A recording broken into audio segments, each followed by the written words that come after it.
함께하면 됩니다. 함께하면 됩니다. 함께하면 됩니다. 여러분 끝까지 함께 갑시다. 함께하면 됩니다.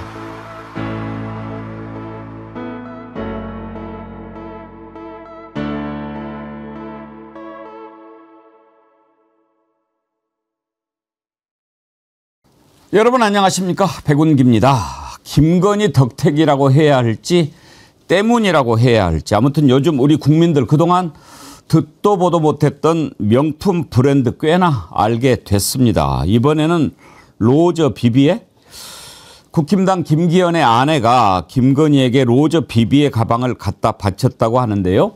궁금해서 찾아봤더니 프랑스 명품이더군요. 신발 하나에 200만 원이 넘고 가방은 가장 싼 게 300만 원이 넘습니다. 처음 디올백이 터졌을 때 디올이야 워낙 유명해서 들어는 봤지만 계속해서 샤넬, 그라프, 반 클리프 아펠, 바쉐론, 콘스탄틴 이런 이름들도 있구나 알게 되지 않았습니까? 다 김건희가 받은 뇌물을 통해서 국민들 견문이 넓어가고 있습니다.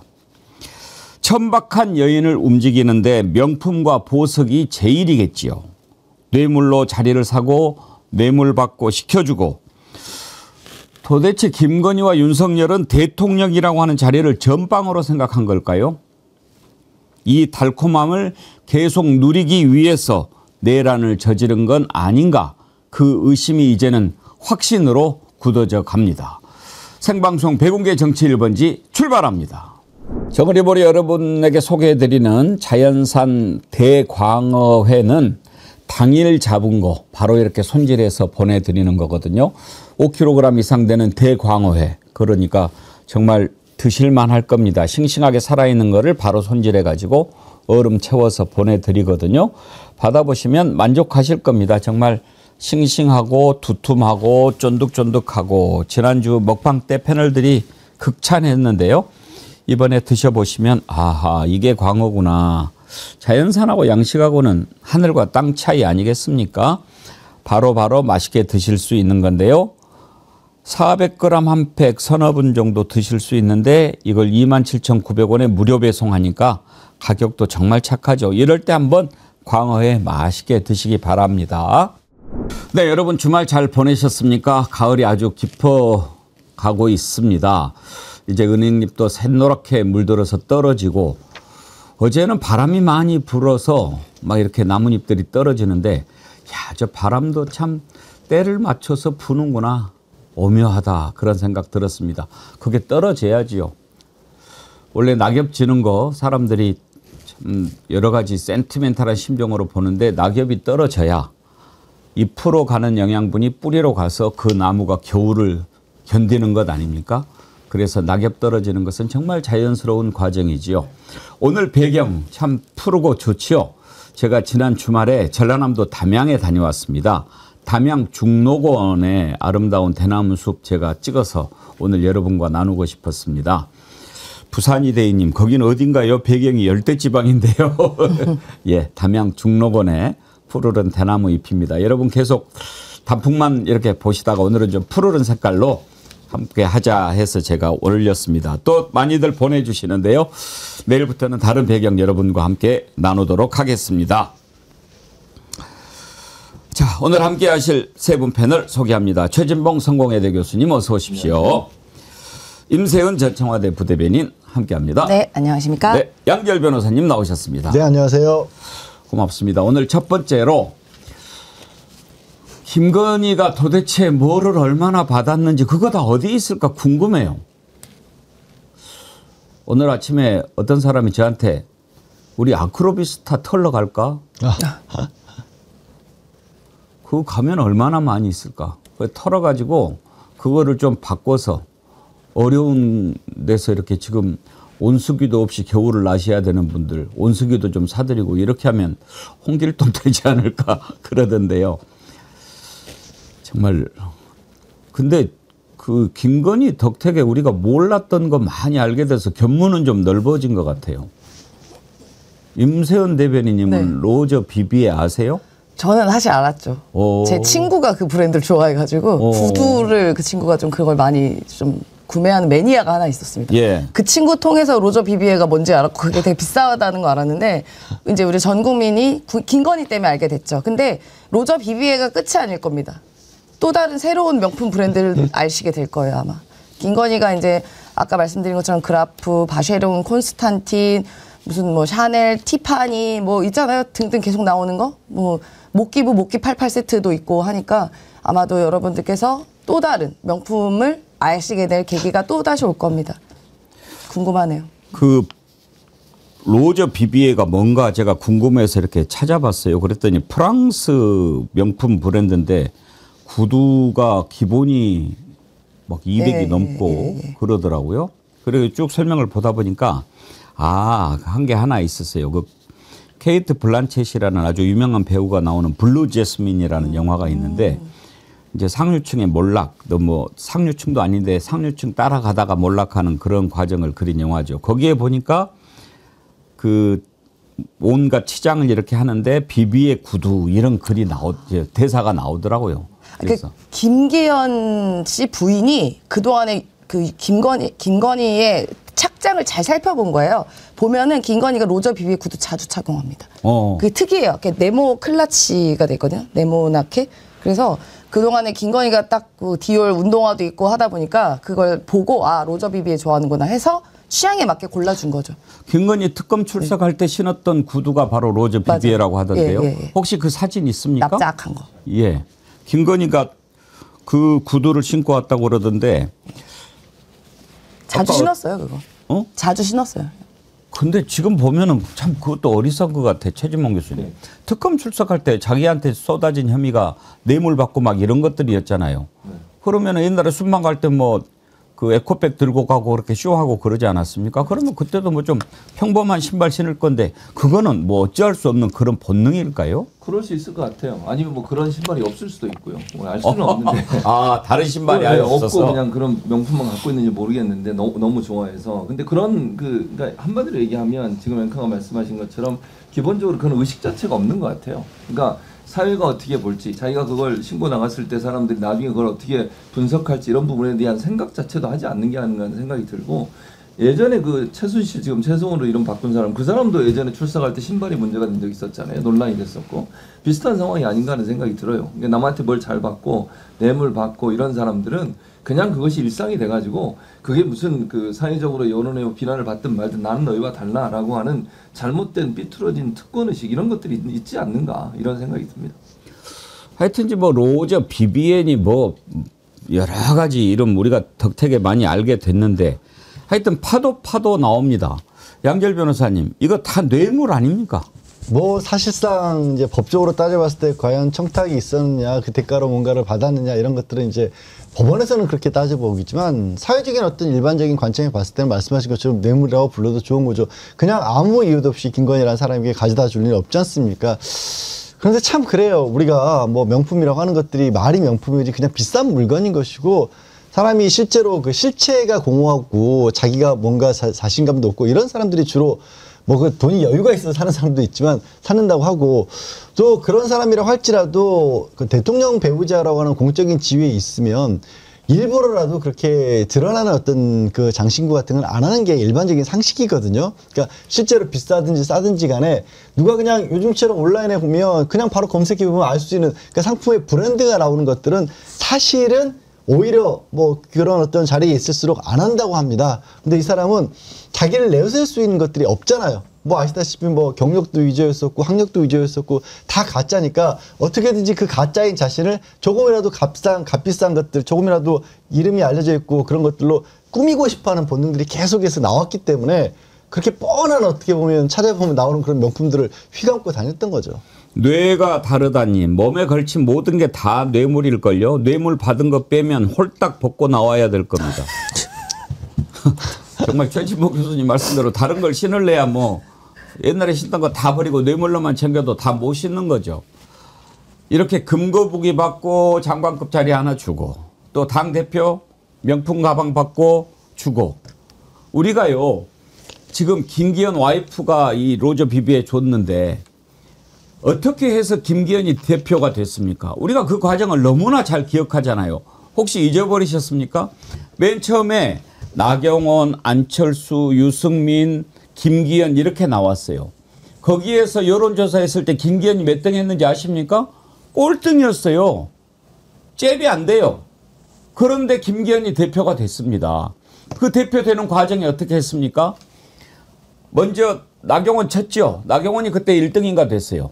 그러니까 그 저출산 뭐 고령 뭐 위원장 맡고 있는데 말도 안 되는 거 했다고 막 그래서 나경원 잘라버리고 그다음에 안철수가 이제 남아 있으니까 안철수가 안윤연대 이야기했어요. 대통령실 정무석에 나와가지고 어디다 대고 안윤연대 대통령하고 네가 동격이냐 막 이러면서 압박을 해가지고 그 꼴등을 1등을 만드는 거예요.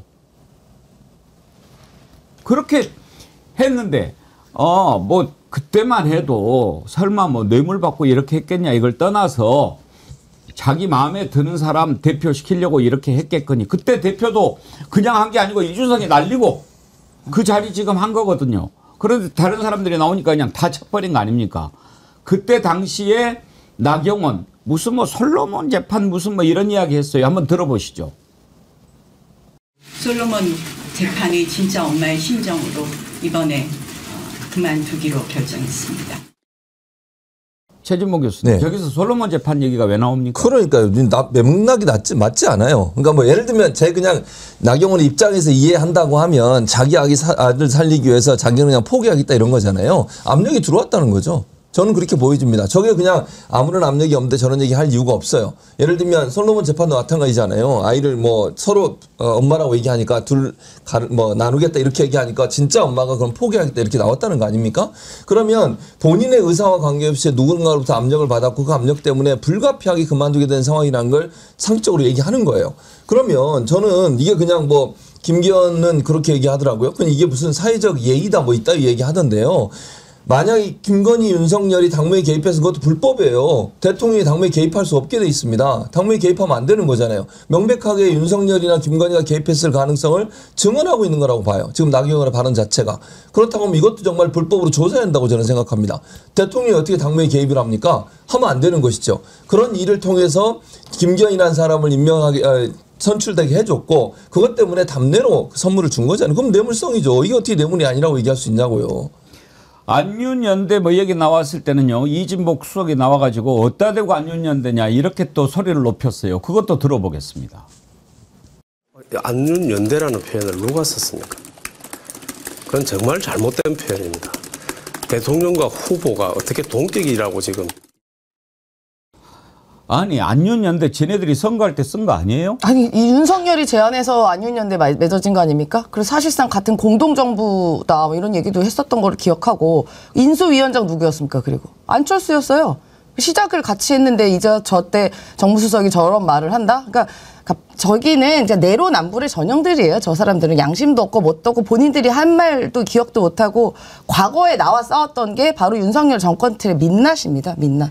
예. 그리고 뭐 지금 아까 나경원 의원이 저 당시에 뭐 솔로몬 재판 이런 얘기 하는데 나경원 의원은요 저 영상 보면은 참 창피할 것 같아요. 벨도 없습니까? 사실 본인이 당대표 하려고 했을 때 사실상 무너뜨린 거잖아요. 그러니까 뭐 김건희가 시켰든 윤석열이 시켰든 어쨌든 본인이 꿈을 좌절시켰는데 그때 지금까지도 윤석열 좋다고 그렇게 아직까지도 쉴드 치고 그러니까 벨도 없는 사람이 저는 나경원 같은 사람이라고 봅니다. 그런데 이제 김기현이가 이게 드러나니까 이제 인정을 안 할 수가 없죠. 준 것을 인정을 하면서도 이렇게 이야기를 해요. 제 아내가 2023년 3월 국민의힘 전당대회에서 제가 당대표로 당선된 후 김건희 여사에게 클러치백 1개를 선물한 사실이 있다고 한다. 나는 몰랐다 이런 얘기죠. 거기에다가 배우자 이미 여당 대표로 당선된 저나 제 아내가 윤석열 대통령 부부에게 청탁할 내용도 없었다. 배우자끼리 사인 간의 의례적인 예의 차원의 인사였을 뿐이다. 어떠한 대가적 목적이 아니라 사회적 의례적 차원, 사회적 예의. 양지열 변호사님, 사회적 예의는 어떤 거예요? 글쎄 이게 뭐 사회상규라고 합니다. 제가 이 말을 쓴 표현이 이제 법원에 쓴 표현인데 김기현 대표가 그래도 판사 출신 아니겠습니까? 그러니까 일반적인 의례적으로 뭐 인사치레 같은 거, 뭐 경조사라든가 이런 데 가서 인사하고 이런 것들을 이제 법원의 명으로 사회 상규라고 하고 사회 상규라고 하고 그거를 이제 사회적 예의라는 식으로 말을 좀 바꾼 것 같은데요. 글쎄 이게 100만 원이 어쨌든 초반이라고 해도 넘는 정도의 그런 명품을 선물하면서 그게 사회적 예의라고 한다면 저는 참 예의 없는 사람인 것 같습니다. 한 번도 그렇게 누구에게 선물해 본 적이 없고 집사람에게도 그렇게 선물해 본 적이 없는 것 같은데 정말 예의 없는 사람이고 저게 이제 지금 저 네모난 모양 저거 자체가 이제 로저 BBA의 상징적인 로고라고 하더라고요. 저도 이번에 알았습니다. 저거 어떻게 알겠습니까? 제가 그런데 이 사회적 예의라는 말을 쓰기 전에 우리 흔히 지금도 그렇지만 대통령실과 여당과의 관계를 놓고 봤었을 때 이거는 분명히 분리되어 있어야 되는 관계입니다. 너무 밀접하게 있으면 이 당이 무슨 대통령실에 이중되냐 이런 얘기를 바로 언론에서 하는 거고 그 당에서 출범을 했다고 할지라도 대통령실은 국가 전체를 맡고 있는 곳이기 때문에 여당과는 또 다른 관계가 되는 거고요. 그리고 당의 대표는 누가 뽑는 거냐면 대통령실에서 뽑는 임명직도 아니고 당원과 국민들이 뽑아주는 자리인 겁니다. 그러니까 사실 뭘로 따져봐도 설령 저기 예의라고 할지라도 예의를 차려야 될 대상이 아닌 거예요. 대통령도 아니고 대통령의 배우자에게. 저게 예의라고 한다면 뭔가 그러면 당대표가 되는 과정에서 내가 이 사람에게 도움을 받았다. 그러니까 예의 차원에서 답례라도 해야 된다. 이런 얘기잖아요. 그 여기서 빼놓을 수 없는 게 그렇죠. 통일교 측에서 몇만 명에 이르는 사람들을 가입을 시켜서 원래 윤심이 누구에게 있느냐라고 했을 때 권성동 의원을 밀어야 된다. 그래서 윤여거 전 세계본부장이 그러면 권성동을 계속해서 밀겠다 싶어서 그래서 가입을 시켰었고 권성동이 불출마하니까 그럼 누구 밀어야 되냐고 물어봤을 때 그럼 이번에 김기현으로 가라 그랬을 때 윤여거 전 본부장이 김기현은 대통령실하고 멀어진 사람 아니냐고 물어봤을 정도로 밖에 있었던 사람인 거예요. 근데 굳이 따지면 이런 거죠. 아까 지적을 잘 하신 것처럼 나경원 안철수가 싫으니까 다 쫓아내고 나니까 차차선으로 김기현을 민 건데 어쨌든 대통령실에서 그렇게 지금 김기현 전 대표 같은 경우도 혹시 통일교 쪽에서 지원하고 있는 거 대통령실에서 누군가를 지원하는 사람이 다닌다는 거 알고 있었던 건가? 이런 의심까지 해볼 수 있는 상황인 거예요. 예의를 차릴 상황이 전혀 아닌데 예의도 어긋난 예의를 훨씬 뛰어넘는 선물을 갖다 주는데 왜 갖다 줬을까? 이유가 없는 거예요. 이런 거 말고는.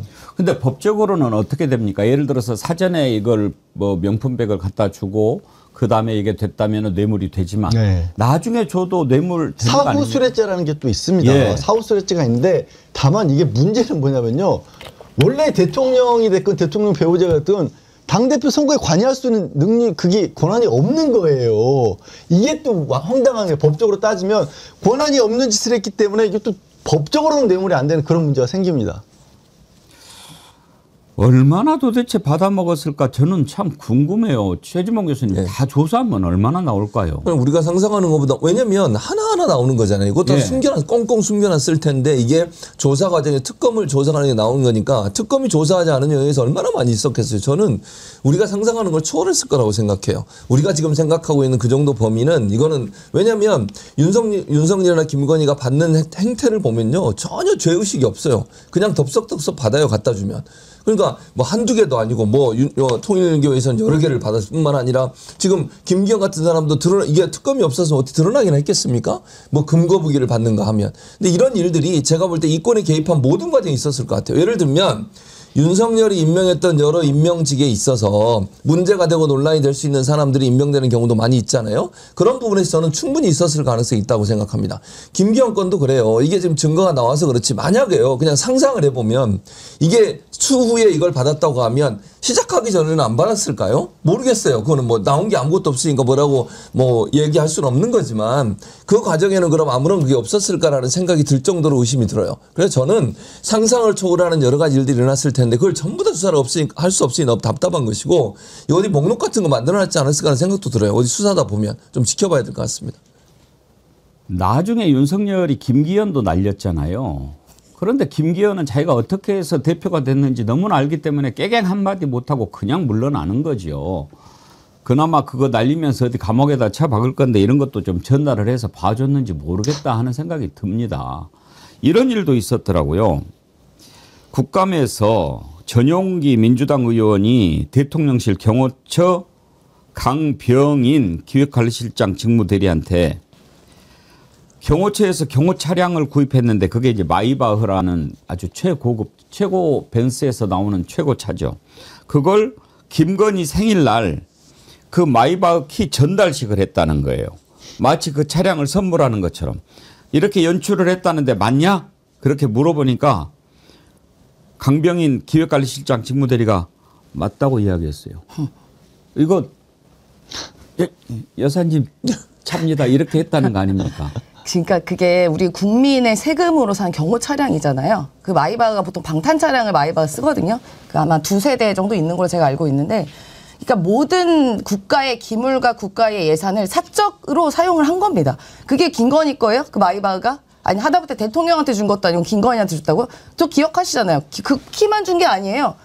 풍선 쇼도 해주지 않았습니까? 우리 작살남 김서훈 씨께서 그 마이바흐 주면서 김건희 생일날 여사님 아름다우신 여사님 제가 여사님께 선물 드립니다 하고 풍선 쇼 딱 열었더니 풍선이 확 날아가지고 그렇게 김건희가 좋아했다는 거 아닙니까? 아니 그러니까 소위 말하면 놀고 자빠졌네 저 지들끼리 아주 그냥. 국가가 자기들 거예요. 그러니까 김건희나 윤석열이 영구집권 하려던 이유들이 바로 이렇게 먹고 놀고 쓰고 즐기고 이런 거 다 그동안 아무렇지도 않게 해도 아무렇지도 않았던 것, 걸리지 않았던 것. 그냥 국가가 내 거고 나는 왕이고 국가 돈도 내 돈, 저것도 내고 저 사람도 내 사람 이러면서 살았던 거니까 얼마나 천하를 호령하며 살았을까요?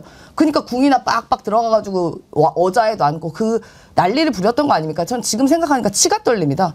그러면 마이바흐 탈 때 김건희가 윤석열한테 옆에 타?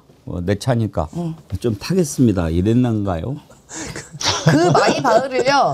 그 마이바흐를 가짜 출퇴근으로 이용을 한 거예요. 윤석열 술 먹고 다음날 숙취 때문에. 그럼 내 차로 잠깐 가 그랬을까요? 네, 그렇죠. 아유, 예, 정말. 자, 몸 푸는 걸로 한번 좀 살펴봤습니다. 오늘의 가장 뜨거운 이슈로 넘어가겠습니다. 검찰이 대장동 관련 사건에 대해서 법원의 1심 선고가 난 뒤로 이제 항소를 하지 않고 포기를 했습니다. 이걸 두고 지금 정말 전국이 소용돌이 치고 있는데 이 내용 한번 짚어보려고 합니다. 과연 어떻게 봐야 하는 것이 맞을까요? 지금 언론도 방향을 못 잡고 갈피를 못 잡고 막 이렇게 저렇게 얘기하고 국힘당도 맨 처음에는 이게 어떤 사건인지 몰라서 이렇게 하고 민주당도 좀 당황하는 것 같고 그런데 쭉 설명을 들어보면 이게 과연 무조건 항소를 해야 될 사안인지 이런 것도 한번 좀 들어보고 이래야 될 것 같습니다. 그런데 지금은 대검찰청에서 결정을 최종적으로 한 건데 수세에 몰리는 형국입니다. 왜? 저는 이 검찰총장 직무대행이라고 하는 자가 모질이 같아요. 똑똑하게 해야죠. 그러니까 의심만 키우는 거예요. 왜 그랬는지를 정확하게 얘기를 해야죠. 그러니까 이제 지금 검사들이 들고 일어나가지고 대검찰청에 지금 검찰총장 대행하고 있는 노만석이를 막 공격을 하는 거예요. 이거 지금 오늘 검사장들이 집단 성명을 냈는데 노만석 대행 항소 포기 경위 설명하라.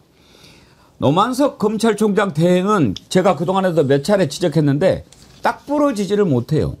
막 검사들이 난리치고 그러면은 검사편 드는 것처럼 했다가 또 그 자리 어떻게 지키려고 또 뭐라고 그러면 또 이렇게 했다가 이러니까 이제 혼란스러운 지경이에요. 오늘 아침에 기자들이 여기에 대해서 정확하게 입장을 얘기해라 그러니까 거기서 또 빠져요. 결국은 정성호 법무부 장관이 오늘 아침에 도어 스태핑을 통해서 입장을 밝혔는데요. 정성호 장관 입장을 듣고 우리가 얘기를 해보겠습니다.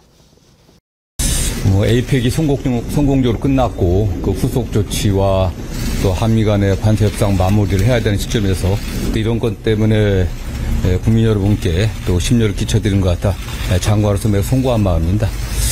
이 사건 관련해서는 원론적인 말씀을 드린다고 하면은 성공한 수사 또 성공한 재판이었다고 생각합니다. 이번 대장동 관련 사건은 통상적인 기준에 비춰 봤을 때 검찰이 구형했던 양보다도 더 두 사람은 더 많은 형을 선고받았고 통상적인 검찰의 항소 기준인 그 양형 기준보다도 초과하는 그런 형을 선고받았습니다. 특히 가장 핵심적인 유동규에 관련해서는 7년 구형했지만 8년형이 선고됐습니다. 물론 법원의 판결 내용에 일부 법리적인 해석의 관점에서 약간의 차이가 있었지만은 전체적으로는 수사 결과에 대해서 법원에서는 제대로 판단했다고 좀 보고 있습니다. 네.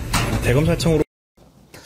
자, 이제 정성호 장관 얘기는 일반적으로 검찰이 구형했던 것보다 더 높게 나오면 그거는 검찰이 대체로 항소를 포기한다는 거예요. 양재열 변호사님 그렇게 합니까? 상당히 그렇죠. 그리고 이제 그냥 TV 뉴스만 뭐 이 정치적인 사건 말고 일반 어떤 사건들을 보셔도요. 되게 거의 그냥 이제 보통 아세요. 검찰이 10년 구형하면 재판에서 한 5년 나오겠구나. 다 아세요. 그냥 뭐 일반 그냥 뭐 보통 사범들 형사 사범들을 봐도. 그런데 지금 마지막에 보신 것처럼 유동규 그다음에 정민용에 대해서 그 사람들은 성남도시개발공사에서 실무를 담당했던 공무원들이거든요. 검찰 구형량보다도 1년씩이 더 나왔습니다. 그래서 심지어 같이 재판을 받던 남욱 변호사 같은 사람들이 그 유동규라든가 정민용이 굉장히 당황하더라. 왜 그런지 모르겠지만 자기들은 이제 검찰에 굉장히 협조적이었기 때문에 오히려 형량이 낮게 나올 줄 알았는데 훨씬 더 높게 나왔기 때문에 당황했다라는 얘기가 할 정도였고요. 이 부분이 이제 여쭤보신 부분에 대한 답변인 거고, 근데 이 사건은요. 사실은 왜 이렇게 항소를 포기하는 게 아니라 일부에 있어서 공소를 취소하는 게 맞을 정도의 사건이었습니다. 그러니까 대장동 사건이 그냥 아주 간략하게 하면 어렵지가 않아요. 대장동이라고 하는 곳에 도시개발, 그 택지개발사 아파트를 대단지를 규성을 하면서 그 관해서 1조 원이 넘는 이익이 나왔는데 이 당시에 이재명 성남시장에 보니까 그런 식으로 도시개발 사업을 했었을 때 민간업자들이 이걸 나중에 이익을 냈다고 해서 지자체에 제대로 돈을 주는 경우가 없더라. 한 번도 없어요. 어느 경우도 없습니다. 무슨 서울도 그렇고 뭐 부산의 LCT도 그렇고 하다못해 양평의 공흥지구 최은순이 개발했던 거 있지 않습니까? 거기도 아예 개발이익 제대로 안 냈잖아요. 그러니까 무슨 일을 했냐면 처음으로 야 이거 도시개발공사에서 얼마나 올지 모르겠는데 대충 이 정도 나올 것 같으니까 성금으로 내놔. 그래서 현금으로 4천억을 땡겼고 그래서 성남시에 그 대장동하고 상관없는 지역에 공원도 지으라고 하고 심지어 터널도 뚫으라고 했어요. 그래서 5,700억 가량을 먼저 성금으로 당긴 겁니다. 그리고 나머지는 니들 알아서 해. 여기서 잘해봐. 그래서 성남도시개발공사를 따로 만들어가지고 그 성남도시개발공사가 주축이 돼서 이 개발사를 한 겁니다. 근데 이번에 재판받은 건 뭐냐면 유동규하고 정민영이라고 하는 이 공격을 맡은 인간들이 그 민간업자들로부터 그들의 편의를 봐주는 과정에서 뇌물을 받아먹은 거예요. 그러니까 사실 이재명 시장과 연결점이 없는 겁니다. 근데 그걸 가지고 처벌을 하는 부분인데 나중에 이 1심 재판부가 이 부분을 지적을 했는데 검사들이 수사를 하면서 거기다가 원래 기소를 할 때는 이 유동규하고 민간업자들의 사이에서의 문제들만 기소를 했는데 쓱하니 이재명 당시 성남시장을 나중에 끼워 넣어요. 공소장 변경 형태로. 그래서 그 부분을 1심 재판부도 지적을 했어요. 야 이거 수사했던 내용도 아니고 완전히 새로운 사건인데 왜 이걸 끼워 넣냐. 그러니까 이번에 사건 판결문을 봐도 그 문제가 있으니까 야 이 부분에 대해서는 다투지 않는 게 맞겠다. 항소 포기를 한 겁니다. 그리고 그렇다고 해서 재판이 끝난 것도 아니고 이재명 지금 대통령, 그러니까 당시 성남시장에 대한 재판과 정진상, 김용, 그 이재명 대통령 주변에 있는 재판은 계속 중이에요. 그러니까 그거는 여기서 다투면 되고 요 사건에서 무리하게 이재명 시장과 이재명 당시 시장, 지금 이재명 대통령 관련 부분에 있어서는 이거를 검찰이 계속해서 끌고 가는 건 재판부도 지정한 것처럼 같은 사건도 아닌데 왜 여기다 억지로 넣어놨냐라는 의미가 들어가 있는 겁니다. 그래서 제가 지금 말씀드린 것처럼 원칙대로 굳이 법적으로 짜지면 그 부분은 공소를 취하는 게 맞아요, 사실은. 근데 이거를 강제로 끌고 가기 위해서 이 부분을 왜 검사들이 항소 포기해가지고 왜 이거 사건 계속 수사 못하겠냐 이 주장을 하고 있는 거거든요. 저는 왜 그렇게 보냐면 아시는 분도 있겠지만 뉴스에 많이 안 나오는데 그때 이재명 시장이라든가 정진상, 김용 이 주변 이재명 시장 주변에 있는 사람들이 연관돼 있다고 증언했던 사람들이 특히 남욱 변호사 같은 사람들은 저 그런 말 한 적 없었는데 검사가 계속해서 다그쳐가지고 야 유동규는 그렇게 말 안 하는데 왜 당신은 그런 말 해. 정진상, 김용한테 뇌물 준 거잖아 라고 하니까 계속 갇혀있는 상황에서 심지어는 그 뉴스 보셨을 거예요. 부장검사라는 사람이 들어와가지고 배 가르겠다는 말까지 하니까 저 그런 거 봅니다라고 했다는 거예요. 그러니까 이건 억지로 만들어낸 사건인 거잖아요. 이거는 사실 그 당시 수사검사들을 수사해야 되는 상황이에요. 근데 그거를 법무부 차원에서 야 이런 정도 일이 벌어졌으니까 이거 항소까지 해가지고 끌고 가는 거 맞지 않다. 일단 니네가 수사했던 본류, 그러니까 유동규가 잘못했던 부분 이거 구형량부터 높게 나오지 않았냐. 그러니까 성공했다. 그러니까 이거 받아들이자라고 한 겁니다, 사실은. 이런 건데 이걸 가지고 항소 포기를 했다는 이유로 무슨 뭐 민간업자들의 이익을 그대로 보장을 해주느니 이런 얘기를 하고 있는 거예요. 자, 설명을 정말 잘해 주셨는데 지금 이제 바로 그런 논리로 항소를 포기를 했으면은 정리가 딱 돼야 되는 거 아닙니까? 그런데 이제 수사 공판에 참여했던 검사들이 막 반항을 하고 달라들고 이것은 뭐 아니지 않느냐 이렇게 난리를 치니까 이게 마치 대단히 무슨 뭐 뭔가를 감추는 음모가 있는 것처럼 이런 식으로 지금 프레임이 전개가 돼버린 겁니다. 저는 그래서 노만석 검찰총장 대행인가 하는 이자가 참 부족한 사람이다 이런 생각을 하는 거죠.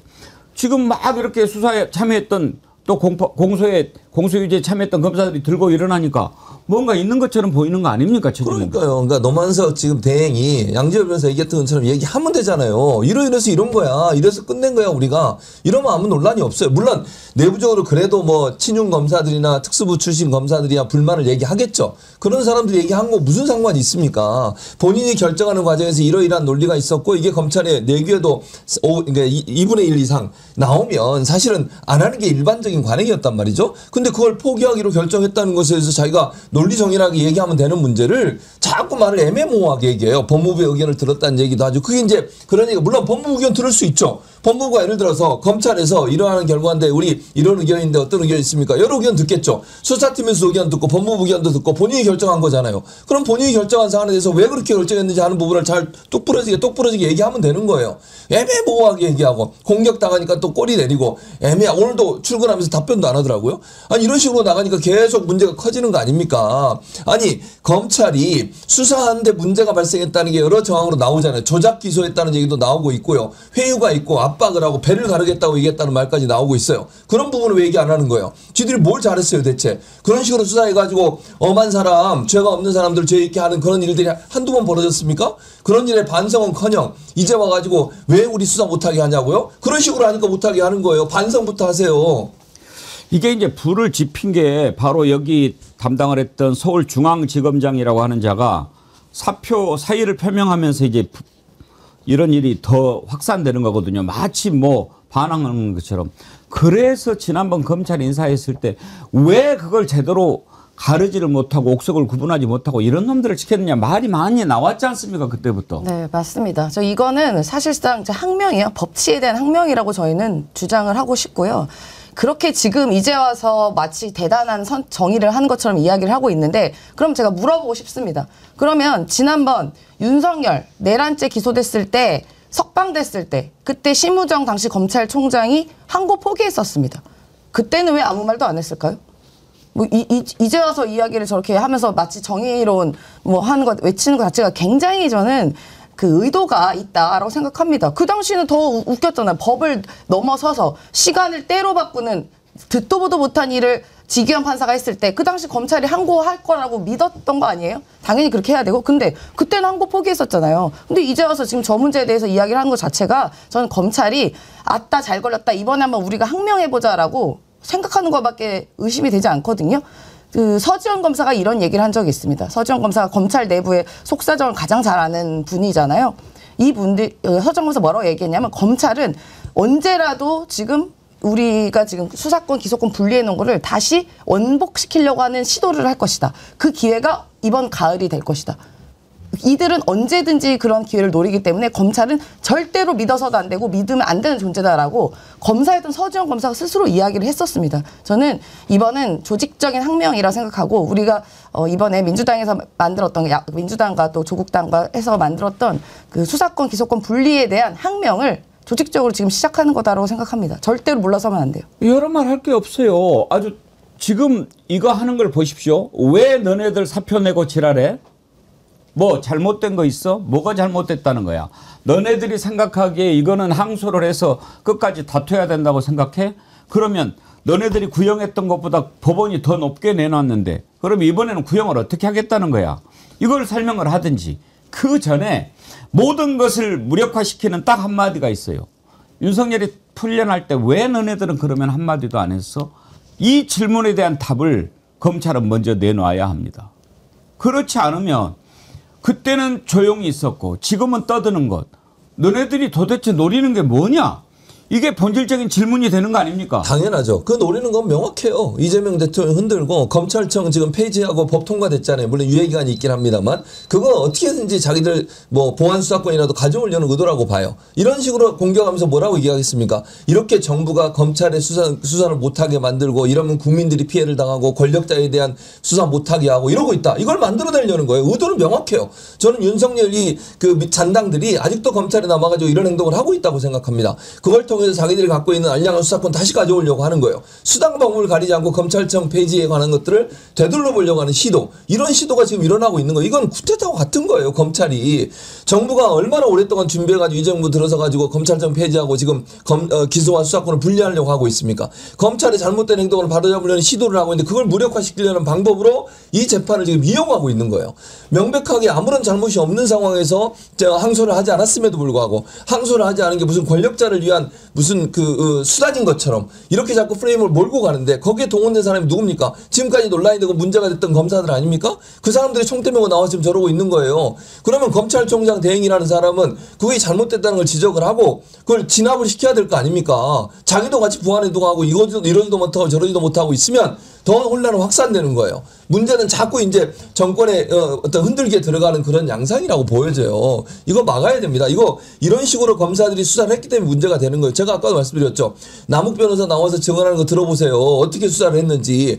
유동규의 증언 말고는 아무런 물적 증거가 없어요. 이 사건 같은 경우에. 유동규의 진술이 왔다 갔다 해요. 심지어는 재판에 나가서도 왔다 갔다 해요. 그거 어떻게 신뢰할 수 있습니까? 그 말만 믿고 지금 수사를 해서 여기까지 온 거예요. 근데 그게 뭐가 잘 됐다고 지금 저런 소리를 하는 겁니까 대체? 검찰 없애지 않았으면 어떻게 될 뻔했습니까? 아까 양재열 변호사님도 말씀하셨는데 이걸 딱 이렇게 수사를 하다가 느닷없이 이재명 시장을 엮여가지고 같이 한 몸통인 것처럼 그렇게 해서 여기까지 온 거 아닙니까? 그래서 너네들이 그때 어떻게 했는가를 먼저 이야기를 하면 그 선상에서 이번 논리도 받아들이겠다 이 말입니다. 변함없이님, 앵커님 말씀이 맞다고 생각하면 좋아요 눌러주세요. 적시에 올려주셔서 감사합니다. 지금 실시간 동접자가 16,000명이 넘었는데 좋아요가 5,000여 명 정도밖에 안 되신다는 것은 여러분들 안 됩니다. 좋아요 눌러주면서 같이 보시고요. 자, 그러면서 없는 것도 있는 것으로 만들고 있는 것은 덮어버리고 했던 것이 지금까지 검찰 아닙니까?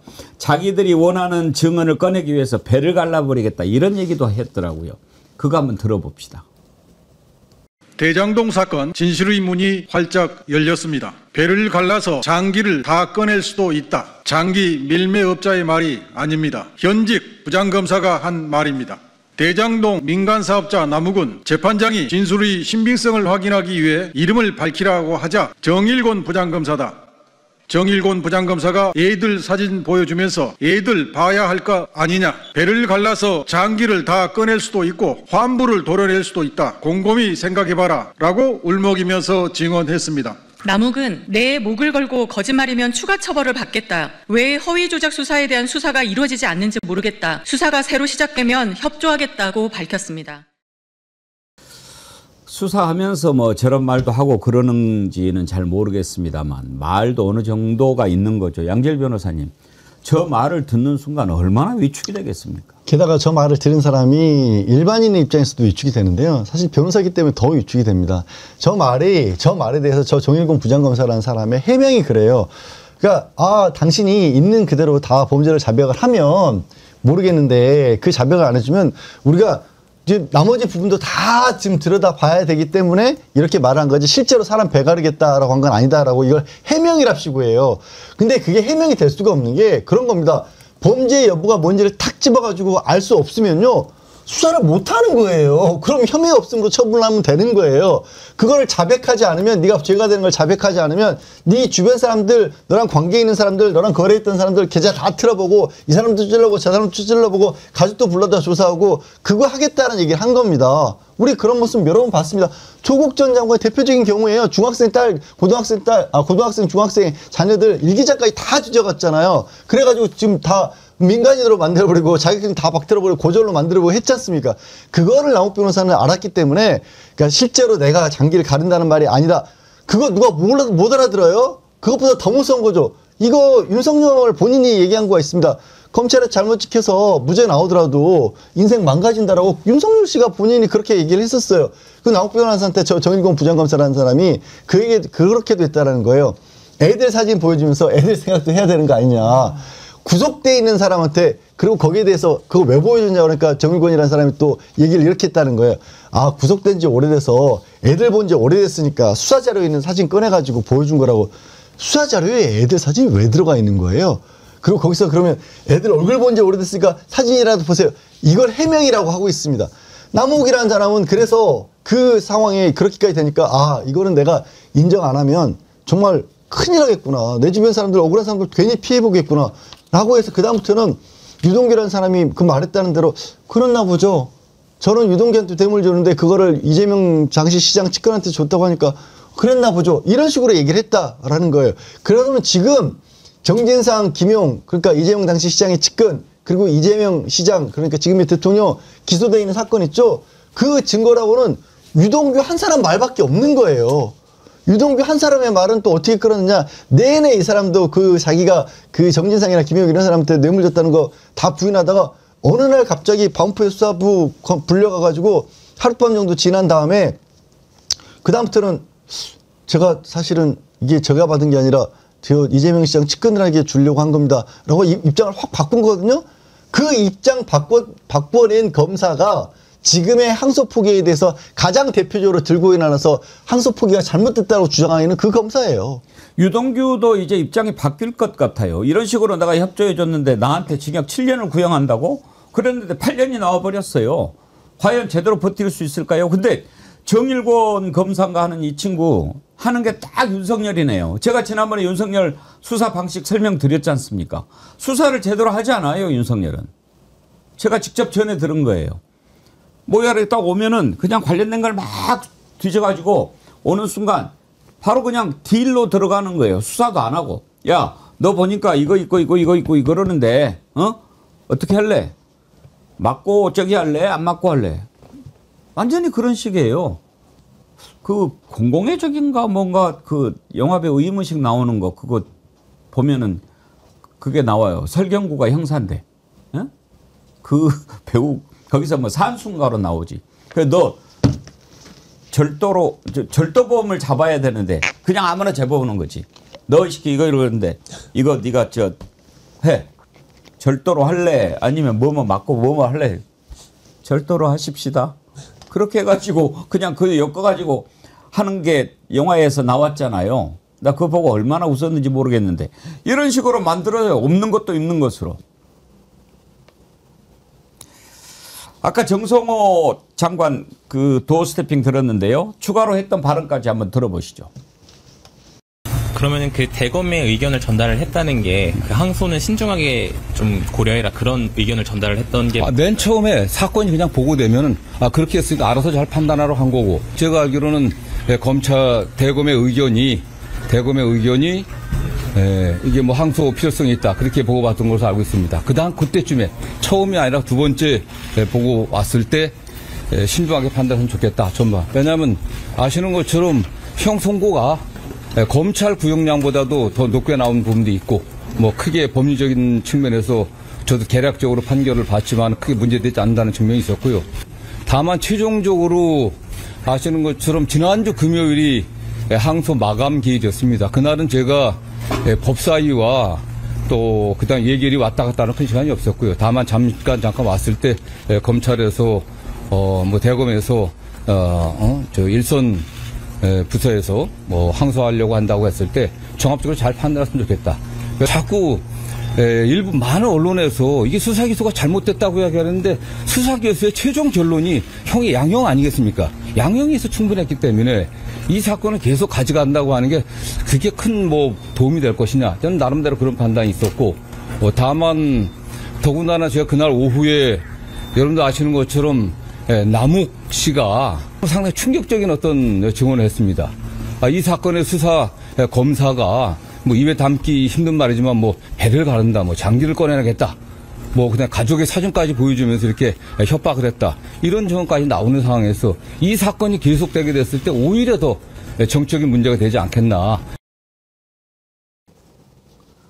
이재명 대통령도 지난 9월에 국무회의에서 그런 얘기를 했어요. 검사들이 죄가 되지도 않는 것을 기소하거나 무죄가 나와도 책임을 면하기 위해서 항소하고 상고해서 국민한테 고통을 주고 있다. 이게 기계적이에요. 얘들은 만약에 자기들이 패소하거나 또는 그 어느 정도 기대하는 게 안 나오거나 그러면은 무조건 항소를 하는데 그 뭐 고과에 반영이 됩니까? 그렇죠. 그거에 반영이 되고, 제가 이제 법조계에서 흔히 쓰는 표현 중에 참 싫은 표현이 이런 거예요. 이겼다 졌다라는 표현을 써요. 법조계에서는. 그러니까 이게 실제로, 그러니까 검사 입장에서는 무죄가 나오면 진 거고, 변호인 입장에서는 무죄가 나오면 이긴 거고, 거꾸로면 유죄가를 판단하면 이긴 거고. 근데 이게 재판이라고 하는 게 실제로 진실을 밝히는 거고, 억울한 사람이 있으면 억울한 사람에 대해서 억울하다고 판단이 나오면 그게 진 겁니까? 그게 아닌 거죠. 수사가 잘못됐구나라고 가는 게 원래 우리가 생각하는 그런 기대인데, 그렇게 생각들 안 하는 거예요. 그 피고인이 실제로 억울함을 겪든 말든지 간에 내가 수사해서 넘긴 막 1년, 2년 고생해가지고 넘겼는데 졌어? 있을 수 없는 일이야. 항소해가지고 우르르 또 그것만 다투는 겁니다. 또 항소를 하게 되면 뭐가 문제냐면, 일반적으로 봤었을 때는 이런저런 어떤 정황적인 사건이라든가 주변을 크게 볼 것 같지만, 법이라고 하는 거는 어떤 그 재판의 편의성 때문에 딱 그 부분 하나, 그러니까 1심에서 무죄로 다퉜던 부분에서 1심 무죄의 판단은 근거가 뭐냐, 그럼 그거를 뒤집을 수 있는 건 뭐냐라는 것만 딱 가지고 판단하는 거거든요. 그럼 그 1심에서 뒤집힌 부족한 증거가 있으면 그거를 더 보강하기 위해서 또 검사들이 우르르 달라붙어 가지고 어떻게든지 강제로 이걸 뭐 뒤집으려고 하는 겁니다. 그래서 항소심에서 선고를 하면 이제 이겼다 이렇게 되는 거예요. 지금 이 정치적인 사건이 아니지만 최근에 그렇게 뭐 무죄로 밝혀져서 충격적인 걸 충격을 준 사건이 있죠. 이른바 그 막걸리 살인 사건이라고, 부녀가 짜고 어머니를 막걸리에 독약 타서 먹여서 죽였다고 했던 그 사건. 그게 딱 그런 구조였어요. 1심에서 무죄 나왔는데 항소심에서 유죄 나와가지고 억울한 사람이 16년 동안 옥살을 했던 겁니다. 근데 알고 보니까 증거 조작이 있었고 강압수사에 있었던 게 이번에 밝혀진 거예요. 그거 하나뿐일까요? 마찬가지예요. 그런 건 이재명 대통령이 지적한 부분이 그런 거예요. 야, 이게 니네가 이기고 지고 니네가 고과에 잘 받고 커리어 관리 잘하는 게 중요한 거야? 재판이라는 게 억울한 사람들 억울하지 않도록 만드는 과정인 건데 그걸 왜 니네 직업의 성공률 여부가 지금 따지는 거야? 지금도 그렇게 하고 있으니까, 기계적으로 하고 있으니까 그거 하지 말라고 지적한 부분입니다. 이번 사태에 마치 뭐 엄청나게 잡은 것처럼 국힘당이 막 이제 뭐 국정조사 하자라고 하는데 했으면 좋겠어요. 해야죠. 그래서 어떤 식으로 도대체 수사를 했는지 한번 밝혔으면 좋겠어요. 저는 이번 사태의 본질이 다른 데 있지 않다고 생각합니다. 이제 그야말로 윤석열 조무래기들이 고개를 딱 쳐들고 올라오는 그 형국이라고 봅니다. 그거 이상도 이하도 아닙니다. 이번 기회에 고개 들고 올라오는 거 다 쳐버려야죠. 국정조사 저는 하자고 합니다. 김병기 민주당 원내대표도 하자고 그러더라고요. 저 박수 쳤어요. 들어보시죠. 이 정치검찰에 이번에 싸그리 다 도려내지 않으면 우리나라의 미래가 없을 겁니다. 그러니까 단순히 검찰의 수사권이 없어진다고 해서 이게 해결되는 문제 아니거든요. 검찰이 본인들이 특별하게 선민의식을 갖고 있지 않으면 이런 행동을 할 수가 없어요. 굉장히 분노합니다. 노무현 대통령 시절에 그 검사들과의 대화에서도 이런 행태가 있었죠. 나중에 그 검사들의 한번 행적을 보십시오. 이명박 정권 때, 박근혜 정부 때 찍찍 소리나 했습니까? 민주당이 들어온 검찰들이 좀 만만해 보이는 것 같아요. 이번에는 그렇지 않을 겁니다. 하자니까요. 그거 하자고 그러면 받겠습니다. 국정조사, 청문회, 그리고 상설특검 다 받을 겁니다. 임세현 대변인님, 네. 국정조사 합시다. 네, 저도 찬성입니다. 그래서 그동안에 뭐 윤석열 정부 때 어떠한 기소를 했고 어떠한 수사를 했는지 이런 것부터 다 낱낱이 밝혔으면 좋겠고요. 본인들이 양심 있으면은 받겠죠. 받아서 철저히 수사하고 그동안에 어떤 식으로 정치 수사가 있었는지도 낱낱이 밝혀줘야 된다고 봅니다. 지금도 나와 있잖아요. 이화영 부지사 관련했었을 때 수사에서도 연어 파티, 술 파티 다 했다는 거 증거 지금 나오고 있잖아요. 심지어 그 술 샀던 금액까지 나오고 있고 뭐 비닐봉투값까지 나오고 있는 상황인데 아니라고 우기지 않습니까? 국회에 나와서도 아니라고 뻔뻔하게 우기는 게 그게 검사의 민낯이에요. 그러니까 이참에 싸그리 김병기 원내대표 말씀하신 것처럼 싸그리 이번에 도려내야 된다고 보고 검사들도 김병기 의원 얘기하신 것처럼 민주당 정권 오면 정권이 만만해요? 대통령이 그렇게 만만합니까? 이제? 그렇지 않다는 것을 이재명 정부에서 전 단단히 보여줘야 된다 그렇게 생각합니다. 최진문 교수님. 기대돼요. 만약에 하면 어떻게 될지. 저는 기대되죠. 왜냐하면 검찰의 그 민낯이 다 드러날 거예요. 국정조사도 하고 저는 한 가지 더 하나 더 묻고 더블로 가면 뭘 하고 싶냐면 특검도 한다고 생각해요. 상설특검. 그리고 수사, 대장동 관련된 수사에 관여했던 이 검찰들에 대한 특검 반드시 한다고 생각합니다. 두 개를 함께 갔으면 좋겠어요. 국정조사는 국회에서 하지만 그 강제 권한이 없잖아요. 국정조사는. 그러니까 특검도 하측하는 거예요. 그래서 이 수사하는 과정에 강압수사가 있었는지 없었는지 조작 기소는 있었는지 없었는지 확인해야 돼요. 뭐 이완영 그 부지사 관련해서 여러 술 파티도 마찬가지고 이번에 지금 남욱이 증언하고 있는 여러 정황들을 보면 대장동 사건 같은 경우에는 그런 정황이 너무 농후해요. 이거 조작 기소를 하고 이재명 대통령을 목표로 해서 이재명 대통령을 죽이려고 했던 정치적으로 이런 정황들이 너무 많이 나오고 있기 때문에 이건 특검까지 가야 한다고 생각합니다. 그래서 국정조사하고 특검도 하자. 같이 해보자. 누가 어느 사람이 말이 맞는지. 그래서 검찰의 민낯이 다 드러나야 돼요. 지금까지 검찰이 윤석열 밑에서 얼마나 잘못된 행동을 했는지를 낱낱이 밝혀낼 수 있는 기회로 삼아야 한다고 생각합니다. 예, 합시다. 하자고. 속보가 하나 들어왔는데요.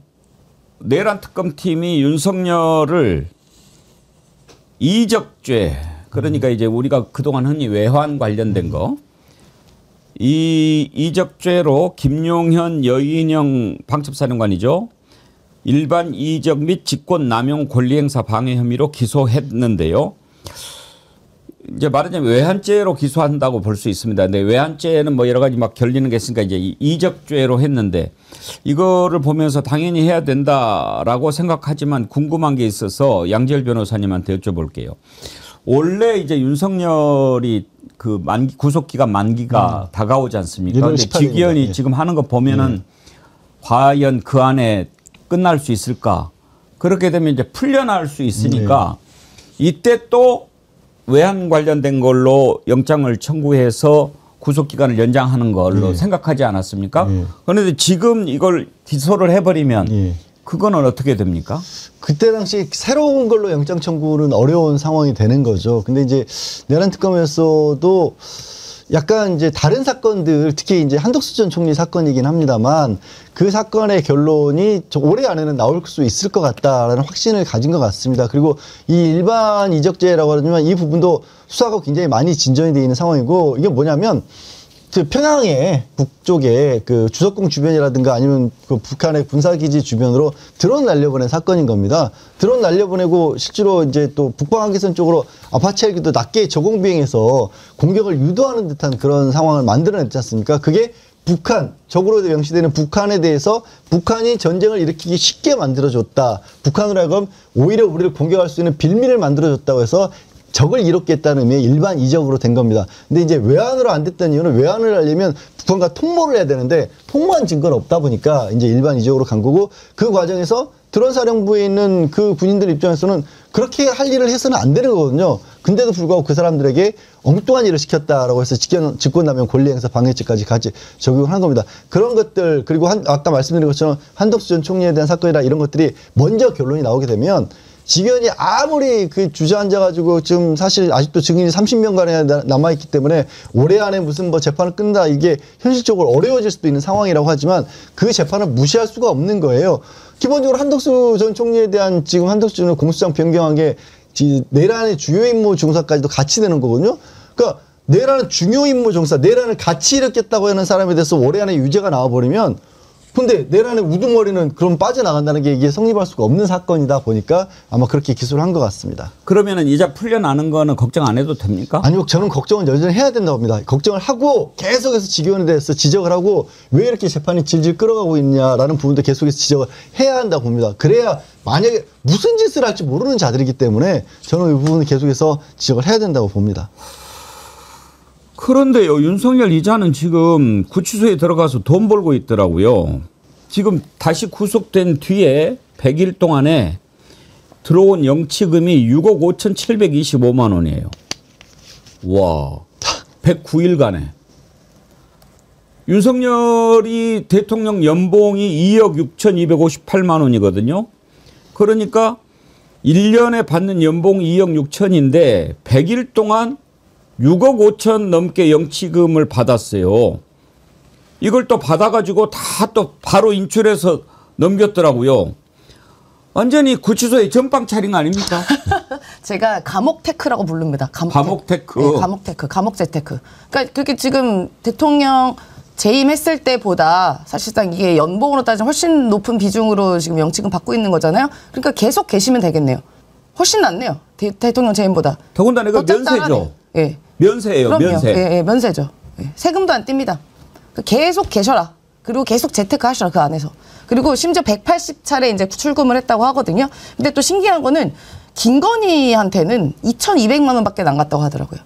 이 그 영치금 주는 것도 약간 차등이 있는 것 같아요. 아마도 그 윤어겐 세력들이 김건희가 돈이 더 많다는 거를 이제 파악하고, 그러니까 대부분의 재산이 김건희 거잖아요. 아크로비스타도 그렇고. 그러니까 그걸 알고, 아, 그래, 우리 불쌍한 윤석열한테 보내야겠다라고 해서 선택적으로 이제 준 것 같은데 잘하고 계십니다. 아주 밸런스 좋고요. 계속 그렇게 감옥에서 재테크 평생 하시기를 기원 드립니다. 근데 이게 영치금 같은 경우에 이런 식으로 막 아무렇게나 뭐 제한 없이 받고 제한 없이 쓰고 그렇게 되면 이게 그동안 이런 사례가 없었으니까 문제가 안 됐지만 최진봉 교수님, 이거 정치 자금으로 쓰인다면 이거 문제가 그렇죠. 되는 거 문제가 아닙니까? 되죠. 이건 문제가 될 수밖에 없어요. 이거는 왜냐하면 말씀하신 것처럼 이게 뭐 세금도 안 떼요. 그냥 뭐 영치금 들어온 건, 그리고 영치금은 이제 400만 원까지만 가질 수 있으니까 이걸 다 빼내서 가지고 가는 거거든요. 자기 개인이 계좌든 어디로 가는지 모르겠지만, 윤석열 같은 경우는 6억 5,166만 720원을 180여 차례 들어서 개인 계좌로 이체를 다 시킨 거예요. 400만 원을 맥시멈이니까 그 이상은 갖고 있을 수 없으니까. 이런 식으로 하면 이거 나중에 정치자금으로 쓰는 거 아니겠어요? 본인이 이렇게 있다가 감옥에 얼마나 뭐 계속 있어야 되겠지만 계속 있는 과정에서 이거 계속 이렇게 돈을 받으면 이 돈 모아가지고 자기 정치자금으로 쓴다고 하면 이건 막아야 되는 거 아니겠어요? 저는 이렇게 무도하게 전 국민을 대상으로 나라를 위기에 빠뜨리고 내란을 일으킨 자가 돈을 영치금 받아가지고 돈벌이하고 있는 이 상황을 만드는 것도 대단히 저는 문제라고 생각합니다. 이게 이제 법의 미비라고 볼 수 있을 텐데, 영치금 이렇게 많이 들어온 적이 없어서 그렇게 될 수는 있겠지만 이것도 이런 걸 보면 국민들도 너무 화가 나지 않습니까? 이게 무슨, 이 사람이 여기 들어가가지고 하는 짓은 계속 버티고 수사에 적극적으로 임하지도 않고 재판에 나오는 것도 선택적으로 나오고 자기 마음대로 나오고 이런 행동을 하는 사람이 영치금 이렇게 받아가지고 돈 벌고 있으니 화가 치밀어 오릅니다. 이것도 좀 손봐야 되지 않나는 생각도 듭니다. 아니 영치금 이렇게 막 들어오고 그러면은 나라가 개입 못합니까? 그러니까 지금 윤석열 때문에요. 그 법이 아닌 게 돼버리고 이게 한두 가지가 아닌데 상상도 못했던 일이 벌어지고 있는 겁니다. 사실 한도를 400만 원으로 해놨지만 일반적으로 누가 감옥에 들어가 있는데 밖에서 한 달 400만 원씩 넣어준다는 게 상상할 수 없는 일이잖아요. 400만 원조차도. 그러니까 이런 부분에서 새롭게 어떻게 보면 이거를 또 400만 원 이상 들어왔을 때 어떻게 했었을 때 그걸 밖으로 빼냈을 때 어떻게 할지 아예 법이 없는 건데, 굳이 따지면 이거는 개인이 증여를 하는 거거든요. 민사로 따져봤을 때도, 민법으로 따져봤을 때도 이만큼의 많은 금액이 들어오면 증여세를 물리는 게 맞는 상황인데, 누가 이런 일이 벌어질 것 같고, 대한민국 역사에서 한 번도 없었으니까 6억 원이 넘게 들어왔는데 이걸 다 밖으로 빼내가지고, 그 원래는 세금이라도 매겼는데 세금도 내지 않고 고스란히 자기가 모아가지고, 그럼 400만 원 또 거기서 얼마 쓰지도 않겠지만 쓰고 나서 비우면 또 그만큼 채워질 수가 있는 거거든요. 400의 한도면 한 달에 쓸 수 있는 액수도 400입니까? 네, 그렇습니다. 한 달에 400이나 써요? 그러니까 누가 그렇게 쓸 일도 없어요, 매점에서. 사실은. 그러니까 이제 보통 사식이라고 부르는데 그걸 바깥에서 음식이 들어온 건 아니고 구치소 내에 매점을 이용하게 되는 거고, 한 달에 사실 저도 이제 뭐 형사 의뢰인들 하면 돈 100만 원만 있어도요, 구치소 내에서는 거의 막 이렇게 떠받들어집니다. 왜냐하면 대부분 자범들이 많고 하니까 돈이 없어요. 근데 구치소 음식이라고 하는 게 너무 형편없으니까 거기서 매점 사식으로 이렇게 구매해가지고 뭐 참치 깡통이라도 사고 고추장이라도 사고 멸치라도 사가지고 같이 먹으면 그거 나눠주면 그냥 그 방 안에서는 최고가 되는 거거든요. 근데 독방 쓰고 있으니까 그럴 일도 없지.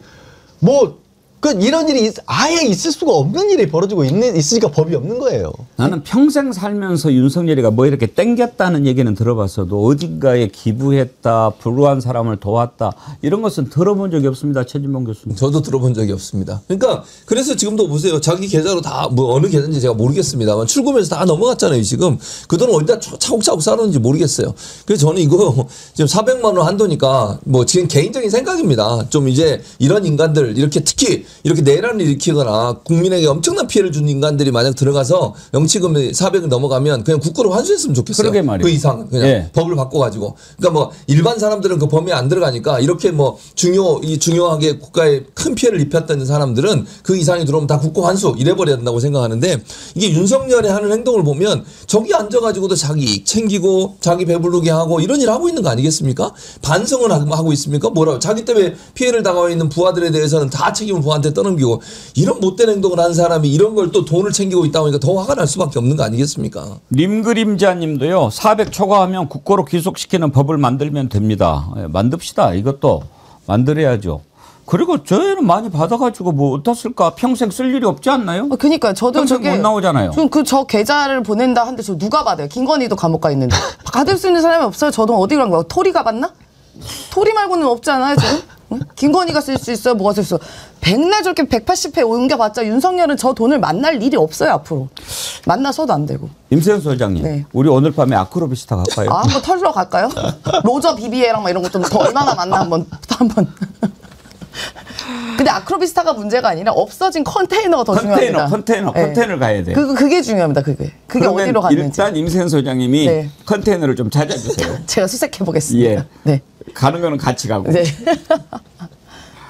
아 정말 아니 그 안에 들어가 가지고도 그런 궁리를 하고 있고 그리고 설사 들어왔다 칩시다. 그 뭐 지금도 윤석열 지지하고 뭐 돌아다니는 놈도 있으니까. 근데 그렇게 들어오면 그거를 좀 나로 인해서 고통받는 사람들한테 뭐 겨울철이니까 뭐를 좀 연탄을 저기 한다든지 뭐 이런 생각은 못 하나요? 하기야 그렇게 생각을 한 것 같아 왜 저기 있겠습니까? 예전에 과거에 송영길 대표님은 그 다른 분들이 어려우신 분들이 영치금 줄까 봐 아예 사모님께서 미리 영치금 다 본인이 채워놔서 입금이 안 되게 해놨었고요. 네, 다른 분들이 영치금 못 받고. 딱 차면은 입금이 안 됩니다. 입금이 안 돼요. 그러니까 계속 인출을 하는군요. 네. 그러니까 지금 뭐 윤석열 같은 경우는 계속 빼서 자기 계좌로 옮기잖아요. 아예 그 송영길 대표님은 다른 분들이 못 들어가게 사모님은 미리 다 막아놨답니다. 영치금. 그리고 나올 때도 그 영치금 뭐 약간 기부라고 해야 되나? 그걸 좀 주고 나오셨대요. 다른 분들한테. 대조되지 않습니까? 아 정말 저런 끼임 작가님 국민에게 총칼을 겨누는 내란범에게 영치금을 보내는 버러지들도 그렇죠. 그것도 지난번에 제가 웬만하면 이제 여러분들 생각해가지고 안 다룰 것은 좀 가볍게 쓰레기통에 버립니다. 지난번에 전환길이가 뭐 또 뭐 이야기했잖아요. 뭐 이재명 대통령 잡아서 남산에 묶어놓고도 여러분들 정신건강 생각해서 이제 그런 거 안 다루니까 여러분들 마음 편하게 다룰 건 다뤄야죠. 마지막으로 이걸 다뤄보겠습니다. 오세훈하고 명태균하고 드디어 이제 대질 신문을 했어요. 그런데 들어가기 전부터 으르렁 됐지요. 근데 끝나고 나서 이렇게 하는 얘기를 딱 들어보면서 우리야 이제 진실을 모르죠. 어떻게 알겠습니까? 다만 표정 보고 네가 거짓말을 하고 있는 것 같다. 이렇게 짐작은 하지요. 여러분 누가 거짓말을 하고 있는 것 같습니까? 한번 두 사람 얘기 들어봅시다. 대납한 사실은 없다. 이 점을 중점적으로 얘기했고요. 대질신문은 잘 한 것 같습니다. 양쪽 주장이 평행선을 그리긴 했지만 그래도 그 말하는 정황이나 이런 걸 보면서 아마 공정한 특검의 판단이 있을 수 있다는 그런 기대를 하게 됩니다. 특검에서는 그와 관련돼서 오 시장님이 기억이 안 난다, 잘 모르겠다, 뭐 이런 부분들에 대해서 증거 자료를 다 제시하시더라고요. 혹시 여론조사 대가로 그 아파트를 약속했다는 부분은 좀 구체적으로 어떤 대화가 오갔는지 말씀해 주실 수 있을까요? 그거 사실 그대로 이야기 말씀드렸어요. 뭐 그 부분에 대해서 뭐 논쟁할 게 뭐 있어요. 임세현 소장님, 네. 누가 진실을 말하는 것 같습니까? 그러니까 지금 오세훈 시장은 기억이 안 난다라고 했고 또 지난번에 국정감사에서도 보면 되게 굉장히 대조되는 게 명태균 씨는 그때 상황, 기업, 시간 이런 것까지 되게 현란하게 말을 하거든요. 그런데 오세훈 시장은 그 눈을 감고 거의 침묵으로 일관합니다. 그래서 제가 약간 저도 우는 거 아니야? 라고 싶었거든요. 그래서 별명이 오세집도 있고 뭐 이렇게 울보 시장 이런 것도 있잖아요. 그래서 거의 울듯한 모습을 봤을 때 그냥 태도만 보면은 진실은 차라리 명태균 씨가 얘기하는 게 진실인 것 같고 오세훈도 지금 나올 때 이야기하잖아요. 대납한 사실은 없다. 다른 건 있나요? 딱 그 부분만 이야기하지 않습니까? 그게 여러 가지 의심되는 포인트들이 많고요. 결국 저는 또 이게 중요하다 봅니다. 지금 현역 시장이에요. 오세훈 시장이. 근데 이게 여러 가지 많은 논란이 있고 하다 보면 재판 계속 가고 이러면 시정을 어떻게 돌봐야 되는지, 그러면 결국은 피해는 우리 서울 시민들이 다 돌아가는 것밖에 없습니다. 그러니까 빨리 진실이 밝혀져서 본인의 거취도 정해야 되는 거 아닌가 싶습니다. 저는 뭐 둘 다 그렇게 진실한 사람으로 생각하지는 않습니다만 양지열 변호사님 최소한도 그건 좀 특검에서 밝혔으면 좋겠어요. 지금 몇 번 만났느냐 가지고 오세훈 시장은 2번 만났다고 그랬잖아요. 근데 명태균 씨는 7번 만났다고 그랬어요. 이건 바로 나오는 거 아닙니까? 바로 나왔고 사실 이 부분에 있어서는 오세훈 시장도 딱히 다른 부분을 다 만난 것 자체를 부인하기 어려우니까 입장을 이미 좀 바꿨죠. 그러니까 내가 만난 게 아니라 내가 있는 곳에 갑작스럽게 스토커처럼 찾아들어서 나를 당황하게 만들었다. 뭐 이런 식의 주장을 했는데 지금 이제 지난 8일이었죠. 주말에 이제 대질신문 과정에서 오세훈 시장은 좀 전에 평행선처럼 말이 좀 달랐다. 서로가 안 맞았다라고만 얘기를 하는데 근데 지금 뒤에 나오는 명태균 씨 같은 경우는 특검에서 다 증거자료 제시를 했다. 대표적으로 이런 겁니다. 2천만 원 가량을 지금 여론조사 비용을 대납을 시켜야 되는데 나는 돈이 없으니까 내 지금 지지자한테 그 돈 빌리러 간다라고 얘기를 했다고 명태균 씨가 그렇게 얘기를 했는데 그 특검에 보니까 그 시간대쯤에 그 사람, 그 지지자가 와가지고 오세훈 시장 집 근처에서 식당에서 비용을 결제했던 부분이 나왔다라는 겁니다. 그리고 이제 이 명태균 씨가 실제 이제 서울시장 치르는 과정에서 주변에 다른 경쟁자로 지금 꼽히는 사람들, 당내에서 꼽히는 사람들을 다 양보시켰다. 대표적으로 나경원 만나서 양보시켰다라고 그렇게 얘기를 하고 있는데 그때 또 명태균 씨가 비행기 타고 올라왔던 기록이 나왔다는 거예요. 그러니까 명태균 씨의 말은 하나하나 어느 정도 증거가 자료가 뒷받침이 되는 걸로 보이고 오세훈 시장은 그냥 자기 말만 있는 걸로 그렇게 보이는 겁니다. 그리고 이제 오세훈 시장이 특검이 뭐 얘기도 잘 들어주고 공정한 판단할 것으로 기대를 했다라고 그렇게 말씀을 하시는데 오 시장님이 이제 변호사를 해보신지는 변호사 출신이긴 해보신지는 오래돼서 좀 감이 약해신 건가 싶은 게 보통 이제 검찰 조사 과정에서 이렇게 잘 대해주면 불리하게 나옵니다. 네. 최진봉 교수님. 대질신문 사실 뭐 크게 기대는 안 했습니다만은 일단 그래도 대질신문을 하면 누가 거짓말 하는지를 조금 감을 잡을 수 있을 거고 여기에서 이제 밝혀진 내용 가지고 하겠지만 오세훈 시장 나와서 이렇게 이야기하는 거 보니까 일단 표정은 박지 않더라고요. 박지 않죠. 그리고 발언도 평행선을 달렸다는 거잖아요. 그 말은 자기 말이 설득력이 떨어진다는 얘기예요. 못했다는 거죠. 그렇죠. 평행선을 달렸단 말이에요. 근데 명태균 씨는 나와서 그런 얘기 하잖아요. 증거를 많이 갖고 있더라. 그 말은 뭐예요? 검찰이 본인의 말을 입증하는 여러 증거들을 갖고 있다는 의미로 들려요. 그러면 명태균 씨도 평행선을 달렸다는지 서로 의견이 안 맞았어요. 이렇게 얘기해야 되겠죠. 그렇게 얘기 안 해요. 그러니까 평행선을 달렸단 말은 자기 입장이 관철되지 않았다는 걸 얘기하는 다른 방법의 표현이에요. 그러니까 자기가 자기 말이 맞다는 걸 주장하려는 의도이긴 하겠지만 그리고 두 번째는 그 얘기도 하잖아요. 아파트 얘기하니까 그게 무슨 논쟁거리가 돼요? 이게 무슨 말이에요? 그 논쟁이 없었다는 거잖아요. 그 안에서는. 물론 명태균 씨 말이 100% 사실인지 모르겠지만 두 사람의 발언 내용만 보면 명태균 씨가 좀 더 자신감이 넘치는 모습이에요. 아파트 사주겠다고 한 거 그거 논쟁거리 될 거 없다. 이 말은 본인의 말이 이미 설득력 있게 들어갔다는 얘기를 의미하는 것이고 아까 말씀드린 것처럼 증거를 많이 갖고 있다고 얘기하는 건 본인의 발언에 증거를 많이 갖고 있다는 걸 일부러 어필하는 거예요.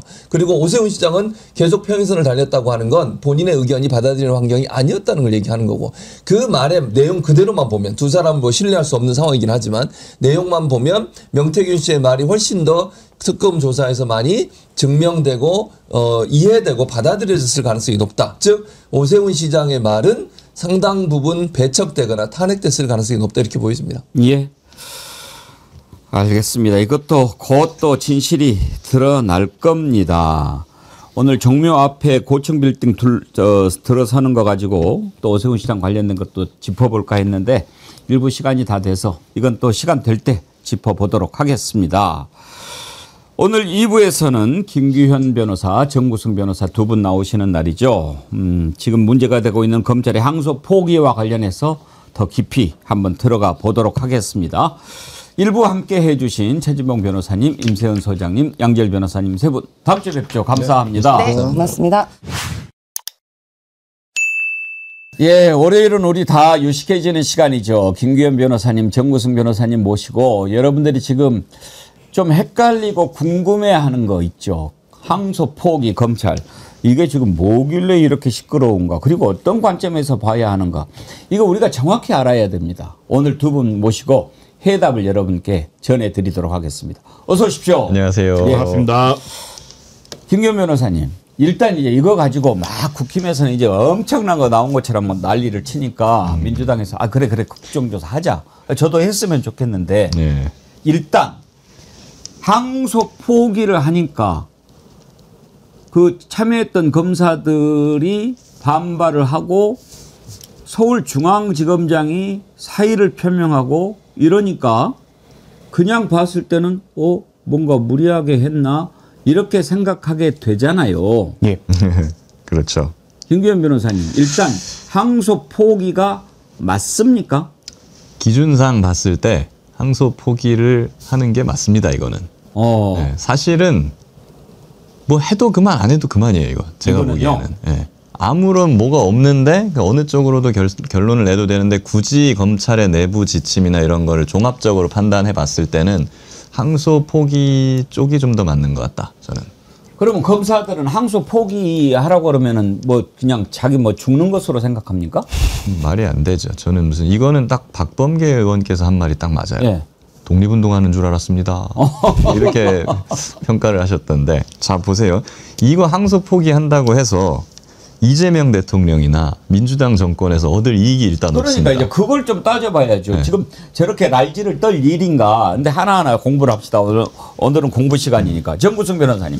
항소 뭐 기준 같은 게 있을 거 아닙니까? 내부 기준이 있어서 뭐 2분의 1 이상이면은 뭐 한다 안 한다 이런 게 있는데 사실 현장에서는 검찰은 항소를 그거 기준을 넘어서도 많이 하는 경우가 있습니다. 근데 이거 같은 경우는 아까 김기현 변호사님이 말씀해 주신 것처럼 기준상으로는 항소를 포기해도 상관없는 상황이기 때문에 해도 그만 안 해도 그만 재량적 판단이 열려 있는 상황이었고 그 기준보다는 오히려 이것이 왜 이렇게 문제가 촉발되었는가 그리고 왜 항소 포기를 해왔는가 그리고 그걸 통해서 누가 이득을 얻는가를 심층적으로 좀 파악하지 않으면 그들의 언론 플레이에 놀아날 수 있다라고 생각합니다. 검찰 내부 규정 같은 게 있을 거 아닙니까? 김기현 변호사님. 예, 검찰 구형 및 항소에 관한 지침이라고 해가지고 뭐 대검 예규가 있어요. 그리고 각 청마다 다 있습니다. 거기 보면 어떻게 돼 있냐면 2분의 1 이상이 선고되면 항소 포기할 수 있습니다. 구형의 2분의 1 이상? 2분의 1. 보통 예전에는 더 넣어버렸잖아요. 예전엔 3분의 1이었는데 아마 최근에는 이제 2분의 1로 많이 바뀌었어요. 근데 지금 보면은 전부 다 2분의 1 이상이 나왔고요. 그리고 심지어 5명 중에 2명은 구형보다 더 나왔어요. 이거 아주 이례적인 경우입니다. 그럼 그걸 항소하면은 너무 많이 때렸어요. 낮춰주세요. 뭐 이렇게 구형합니까? 그렇게 하지 않죠. 그러니까 보통 일반적으로는. 근데 이제 그런 경우가 아주 가끔 있는데 피고인을 위해서 검사가 항소한다. 낮춰주세요. 무죄해 주세요. 하는 경우가 있을 수는 있어요. 근데 그런 거 이제 재심 사건이나 과거사 사건 이런 데서 있는 것이고 일반적으로는 2분의 1 넘어가면 검사는 잘 항소를 안 해주고요. 일반 사건이면은 그 피해자 입장에서는 좀 억울한 게 있을 수 있잖아요. 피해자 입장에서 항소해서 더 때려주세요라고 아무리 요구를 하고 막 울며불며 붙잡아도 검사는 그냥 안면물수하고 항소 포기해버리는 경우도 일선에서는 많아요. 자, 이제 그러면 이거는 당연히 항소 포기를 할 수 있는 사안이고 거기에 따라서 항소 포기를 했는데 이제 가장 중요한 문제로 들어갑시다. 이걸 항소 포기하면 이재명 대통령한테 도움이 되냐. 지금 그렇다고 지금 난리치는 거 아닙니까? 그걸 한번 따져봐야죠. 자, 김기현 변호사님. 항소 포기하면 이재명 대통령 뭐 완전히 풀립니까? 하나도 도움되는 게 없어요. 영향을 안 받는 거 아닙니까? 지금 5명 피고인이잖아요. 이 사건은 유동규, 김만배, 남욱, 정영학, 정민용 5명이고 이재명 피고인 없어요. 심지어 그 측근이라는 정진상, 김용 전 대변인 이런 사람들도 피고인은 없어요. 이거 항소 포기한다고 해갖고 이 사람들이 얻을 이익이 아무것도 없고 또 항소한다고 해가지고 뭐 나쁘게 될 것도 전혀 없어요. 아무 상관이 없는 거거든요. 근데 그거 갖고 그냥 엮어가지고 이렇게 하는 거예요. 말이 되지 않는 거예요. 오히려 저는 이제 항소를 안 함으로써 이재명 대통령님한테 피해가 갔죠. 지금 다시 이렇게 노이즈를 만들게 됐고 마치 정권 차원에서 이걸 항소 포기하게 만듦으로써 뭐가 있는 거 아니냐라는 의혹을 제기할 수 있는 여지를 만들었기 때문에 이거 자체 저는 개인적으로 이거 자체가 하나의 약속 대련 혹은 노이즈를 만들기 위한 하나의 언론 플레이에 가깝지 않나.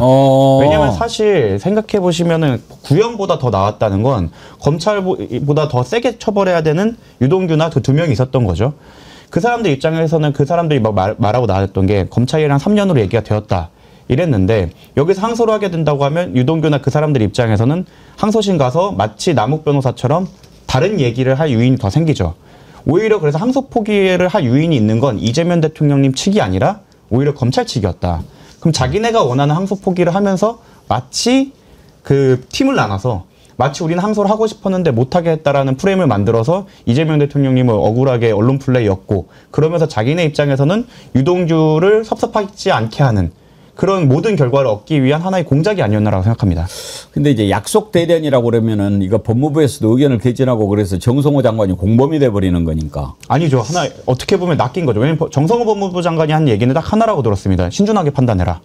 그리고 말씀드린 대로 그것은 그 현장에 재량권이 있어요. 검찰에 재량권이 있었고 그 재량에 대해서 적극적으로 나서서 법무부 장관이 개별 사건에 대해서 하라 말아라는 지시를 하진 않았어요.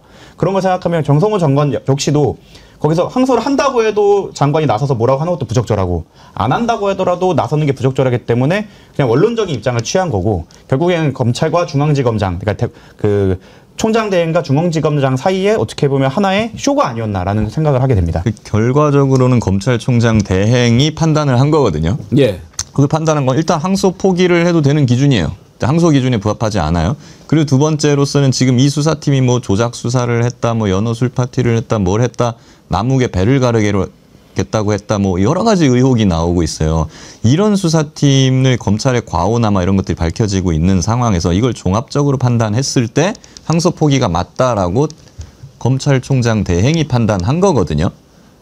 그러면 그냥 그렇게 하고 넘어가면 되는 것이지 여기에 이재명 대통령이 관여할 게 뭐가 있습니까? 오히려 제가 이재명 대통령이면 그냥 항소하라 그랬을 것 같아요. 야, 괜히 그 말 시끄럽게 만들지 말고 항소하라 그래, 하라 그래. 아니 항소 포기해가지고 뭐 이재명 대통령한테 영향 미치는 게 없는데 뭐 그럴 것이라고 생각도 안 했을 거고. 근데 또 궁금한 게요. 그러면 김기현 변호사님. 왜 검찰이 이 난리를 치는 겁니까? 그 의도가 있을 거 아닙니까? 이 사람들은 이미 정치 집단이 되어버렸습니다. 그거 외에는 이제 이해를 할 수가 없어요. 왜냐하면 검찰이 뭐 지금 뭐 죽었다, 뭐 했다, 뭐 온갖 말이 많은데 3년 전에 죽었어요 이미. 그렇게 따지면 김건희 도이치 주가 조작 불기소. 그렇죠. 네. 윤석열 구속 취소 즉시 항고 포기 후 석방 지시.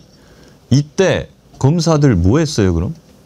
이거 지금 항소 포기를 하나, 항소 제기를 하나 별로 달라지는 것이 없고 이재명 대통령에 대해서도. 그리고 검찰이 원하는 대로 다 유죄가 나온 사건이에요. 이거 항소 포기 안 했다고 이렇게 반발을 해야 되는데 그러면 심지어 대놓고 봐주라고 불기소하라고 하고 막 범죄자 풀어주라고 했던 윤석열 정권 때 그 지시에 대해서는 검사들은 왜 가만히 있었냐고요. 그러고 보니까 한동훈이는 검찰 사망 날짜 재산 날을 잘 못 한 거네. 그렇죠. 김건희 조사할 때 휴대폰 반납하고 간 날 그날 검찰이 사망한 거 아니에요. 자기가 죽인 거예요, 자기가. 그런데 이제 와가지고 뭐 11월 8일 0시에 뭐 사망했니 어쩌니 뭐 이렇게 재산날을 잘못 계산합니다. 그러니까 그런 식으로 언론 공작을 하기 위해서 서초동 편집국장이라는 자신의 위명대로 그런 언론 플레이를 하기 위해서 저는 이거를 항소 포기를 하면서 자기들 간에 그 마치 갈등이 있었던 것처럼 마치 이상한 외압이 있었던 것처럼 몰아가기 위한 한마디로 공작이 아니었나 싶습니다. 이걸 통해서 민주당이나 대통령님이 얻는 이익이 전혀 없어요. 네, 그래서 사실은 그 수사팀이나 막 이거에 대해서 반발하는 검사님들은 제가 보기에는 자기들은 김건희 때 윤석열 때 다 가만히 있던 사람들이에요. 대부분 다. 그러면 이미 자기들은 편향되고 공정한 판단력을 갖지 못해요. 이미 정치 집단 됐다고요. 그러면 저는 괜히 준사법기관 뭐 내세우면서 공정한 척 하지 말고 다 사표 쓰고 나와가지고 당을 하나 차리시라. 네. 검사당? 네, 검사당, 검찰당 이런 거 하나 차려가지고 그냥 정치를 하시라. 이 말을 드리고 싶어요. 김기현 변호사 혹시 이런 건 없을까요? 지금 수사팀 반발하는 게 유동규를 원래 봐주려고 그랬을 거 아닙니까? 유동규 진술 술술술 벌어가지고 이재명 대통령을 어떻게 해서든 엮어보려고. 근데 법원에서 유동규를 안 봐줘버렸잖아요. 구형을 7년 때렸으니까 한 3년이나 뭐 이 정도로 해가지고 지금 유동규하고 대충 하려고 그랬을 건데. 그렇죠. 유동규 8년 때려버리니까 검찰이 유동규한테 할 말이 없는 거 아니에요. 맞습니다. 그래서 어떻게 뭐 이렇게 야야야 우리가 항소해가지고 다시 해볼게 이렇게 하려고 하는 측면은 없었을까요? 그 해석이 지금 검찰이 항소해야 된다고 주장하는 거에 부합하는 해석이고 전 그게 합리적이라고 보는 건데 유동규가 7년 구형인데 8년 선고 나왔습니다. 그리고 정민용도 6년 구형인데 7년인가 나왔어요. 이거 보면은 아주 이례적인 거거든요. 그러면 유동규나 정민용 이분들에 대해서는 검찰이 대놓고 봐주려고 한 거예요. 근데 대놓고 봐주려고 했는데 선고가 더 높게 나와버리니까 검찰 완전히 체면을 구긴 것이고 그러면 유동규나 정민용 이런 사람들은 아 이거 뭐 검찰 완전히 끈떨어졌구나 라고 생각하고 그냥 이제 다시 또 대통령 이재명 대통령한테 붙어가지고 내가 그냥 사실대로 다 털어놓을까 이런 생각 하겠죠. 그러면 이제 대장동 검찰 수사팀은 완전히 죽는 겁니다. 그러면 자기들이 어떻게든 유동규한테 우리 아직 살아있어. 두고 봐. 아직 너는 우리 지배력 하에 있어라는 걸 보여주려면 항소를 해야 되는 거죠. 왜냐하면 이번은 구형이 7년이 아니라 우리가 좀 더 밝혀내서 뭐 10년, 15년 하겠다라는 식의 적어도 협상 카드는 들고 있어야 유동규가 이제 돌아서지 않게 할 목줄을 채울 수 있는 건데 항소 포기를 함으로써 그게 날아가 버리게 되면 유동규가 남욱처럼 갑자기 입장을 바꿔갖고 사실 나도 검찰한테 매수당했다. 그렇죠. 이렇게 하면서 선처를 구하겠다라는 식으로 나도 그래서 1, 2년 깎아달라라고 나오게 되면 그 수사팀 자체는 본인들의 형사사건으로 바뀌게 되는 거예요. 이제 지금 당에서도 그런 얘기가 나오지 않습니까? 그러면 이렇게 생각해 볼 수가 있겠네요. 지금 검찰이 항소를 포기하면 검찰이 항소를 포기해도 일단 이 피고인들은 항소를 했지 않습니까? 그럼 2심은 열리죠. 항소심은. 깎일 것만 남는 거죠. 최소, 그렇죠. 그런데 최소 그대로. 그거보다는 더 선고를 못 한다면서요. 네. 그런데 만약에 항소심이 열렸다. 그러면 검찰이 야 이거 뭐 지금 내가 너 봐주려고 그랬는데 안 돼가지고 그러면 이번에 2심에서는 차라리 항소를 구형을 더 낮게 할 수도 있고 뭐 그러는데 지금 여기서 봤을 때 유동규도 7년에서 8년 나와서 오케이 너 8년은 살아. 이렇게 지금 해버린 차원이라고 볼 수도 있는 겁니까? 그럴 수 있죠. 어쨌든 유동규에 대한 검찰은 일단 지배력을 확보하는 것이 급선무입니다. 예. 코너에 몰려있기 때문에요. 그렇기 때문에 어떤 형태로건 항소를 해야지만 뭔가 얘기가 되는 거예요. 유동규 쪽하고. 사실 지금 검찰 수사의 핵심 버팀목이 유동규 아니었습니까? 그렇죠. 다 유동규 이렇게 저기 해서 그 나온 진술로 이 대장동 사건을 만들어간 거 아니었나요? 이제 남은 진술은 유동규밖에 없었죠. 그런데 지금 1심 법원이 굉장히 정확하게 좀 판단을 했다고 보는 것이 법원은 결국 이 대장동 사건의 실체가 뭐냐라는 거에 대해서 결국에는 김만배 업자하고 유동규가 서로 짬짬이 해가지고 유착관계로다가 돈 한번 땡겨보자 하고 벌린 게 이 대장동 사건의 전말이다라고 판단을 한 거예요, 법원은. 그러고 유동규 위에 있던 성남시 수뇌부들은 이런 유착관계를 제대로 몰랐다라고 판단을 내린 거니까 결국에는 유동규의 일종의 어떤 그 이하 사람들의 단독범행처럼 돼버리는 거죠. 근데 검찰은 이거를 어떻게든 위로 끌고 올라가고 싶으니까 야 유동규 네가 수괴일 리가 없어. 너 위에 누구 있잖아. 빨리 불어. 봐줄게. 이렇게 해가지고 그러면 유동규도 사실은 자기가 수괴인데 자기 위에가 뭔가 있다고 이제 허위 조작해서 진술을 해버리면 자기도 형을 깎을 수 있고 검찰도 그러면 이재명까지 올라갈 수 있으니까 이렇게 그냥 짬짬이 해가지고 조작 수사가 이루어진 것이거든요. 그러니까 결국에는 법원은 이걸 간파하고 그거 아니야. 그냥 유동규가 김만배랑 짝짝꿍해서 놀아난 게 이게 다구만 이렇게 판결한 겁니다. 또 하나 중요한 것은 그럼 초과 수익 환수는 어떻게 되느냐 하는 부분입니다. 이렇게 항소를 포기했을 때 그걸 가지고도 또 국힘당이 공격을 하는데 어떻게 봐야 됩니까? 저는 이거를 주장하시는 분들이 법조인들이란 말이에요. 예. 그분들이 시험을 본 지 너무 오래됐거나 시험을 본 지 너무 오래됐거나 아니면 악의가 있었다고 보일 수밖에 없어요. 이 개발 수익 전체를 만약에 환수를 하라는 건 김규현 변호사님이 요즘 그 예시를 들고 다니는데 그때 삼성이 정유라한테 뇌물을 줬었잖아요. 예. 70억인가? 그런 다음에 삼성의 전체 매출에 대해서 그 수익을 환수하나요? 그렇지 않잖아요. 거기와 관련된 아니면 정당하지 않은 이익에 관해서 환수하는 거고 실제로 그거에 대해서는 이미 법원이 판단을 해서 1,000억대였나요? 그렇게 확정을 지어놨고 거기에 대해서는 이미 추징 보전이라서 보전을 해놨습니다. 그러니까 가압류의 개념이죠. 그리고 또 두 가지가 나눠지는 게 뇌물죄와 사기죄는 또 달라요. 뇌물죄 같은 경우는 피해자가 없는 사건이기 때문에 당연히 국가가 추징을 해가는 게 맞는데 이게 사기죄 같은 경우나 배임 이런 거 같은 경우에는 피해자가 있는 사건이지 않습니까? 예. 그럼 피해자가 가져가는 게 맞죠. 예를 들어서 A씨가 저한테 사기를 쳤는데 저는 그러면 A씨한테 다시 돌려받아야 되는데 갑자기 국가가 나서서 가져간다. 그럼 피해자는 보도를 받지 못하는 상황이 되잖아요. 그러면 지금 이 사건에서는 사건이 두 개예요. 하나는 제가 알기로는 뇌물 사건인 거고 하나는 배임 사건으로 보이는데 배임 사건은 피해자가 있죠. 성남시라고. 그 성남시가 가져가야 되는 것이기 때문에 거기에 대해서 성남시가 이미 민사소송을 제기하고 있는 걸로 알고 있습니다. 그렇다면 추징 보전이 안 됐냐? 그 사람들이 뭐 이 범죄로 대한 수익을 가져갈 수 있느냐라고 봤을 땐 그게 아니다.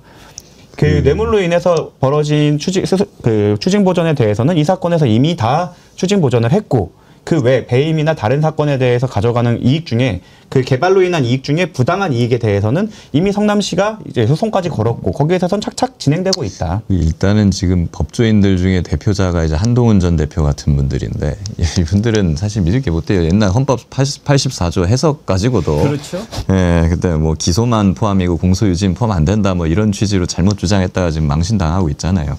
근데 보면은 이거는 이익이 얼마인지에 대해서 한번 알아봐야 될 것 같은데 대장동 사건의 배당이 총액이 배당된 금액이 한 5,900억 원 정도 됩니다. 계산을 편하게 하기 위해서 6천억이라고 치죠. 6천억이고 그럼 성남시하고 민간업자 김만배들 지분이 반반이에요. 그러면 정상적으로 그러니까 아무런 약정 없이 그냥 사업을 진행했다라고 하면 반반씩 가져가는 게 맞겠죠. 6천억이니까 3천억씩 가져가겠죠. 근데 성남시 같은 경우에는 공공기관, 그러니까 지자체다 보니까 사업 리스크가 있어서 이 손실 보면 안 돼. 그 대신 우리는 이익을 무조건 봐야 되겠으니 확정이익으로 우리는 먼저 가져갈게. 확정이익으로 우리가 먼저 이익을 가져갈게. 그 대신에 이렇게 하면 어떻게 됩니까? 반반씩 가져가는 것보다 좀 뭔가 내놔야 될 거 아니에요. 그럼 우리는 1,800억 원만 줘.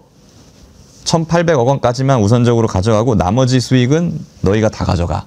이렇게 약정한 거란 말이에요. 그래서 성남시는 결과적으로 1,800억 원 정도 가져가고요. 나머지 민간업자가 나머지 4,200억 원을 가져갑니다. 그렇다면 이 나머지 민간업자들이 왜 초과 수익은 얼마가 됩니까? 원래대로라면 3,000억 원 가져갈 수 있었어요. 근데 이 우선 약정을 함으로 인해서 4,200억 원을 가져간 겁니다. 그럼 초과 수익 얼마? 1,200억. 1,200억의 초과 수익을 얻은 거예요. 이게 근데 검사들의 주장은 뭐냐면 야, 어쨌든 배임 범행을 저질렀잖아. 그럼 니네들이 번 돈 다 내놔. 그거 다 불법이야. 이렇게 주장하는 거예요. 말이 안 되는 거죠, 그렇죠. 이거. 법리적이지 않죠. 예를 들면 이재용 회장이 뭐 어디 정부에나 뭐 대통령한테 청탁을 했어요. 그래서 뭐 반도체 사업 이런 데서 좀 이익을 봤어요. 그러면 삼성전자 반도체 매출 몇백조 되는 거 그거 다 추징합니까? 해야 되느냐. 그런 논리가 되는 거죠. 말이 안 되잖아요, 이게. 그런데도 이렇게 이제 난리를 치고 있지 않습니까? 그런데 저는 이걸 보면서 그런 생각이 들어요. 만약에 정상적인 검사들이 어떤 수사를 해서 거기에 대해서 무슨 뭐가 나와서 거기에 불복하고 반발한다. 그러면 한번 들여다볼 수도 있겠죠. 그런데 지금 이 대장동 사건을 수사한 검사들이 어떤 자들입니까? 그야말로 조작 수사 전문가들 아니었습니까? 김기현 변호사님, 여기에 강백신이라고 하는 자가 있죠. 맞습니다. 뭐 하는 사람입니까? 이 모든 대장동 사건을 총체적으로 지휘를 했죠. 서울중앙지검의 아마 반부패 3부장인가 2부장인가 예, 부장을 했을 거예요. 그래서 대장동 사건, 그러니까 이재명 사건과 관련된 거를 총 지휘를 했고, 예. 그리고 그분 같은 경우에는 대북송금 거기에도 아마 관여를 한 걸로 저 어디서 봤어요. 그러니까 총체적인 어떤 지휘자였다.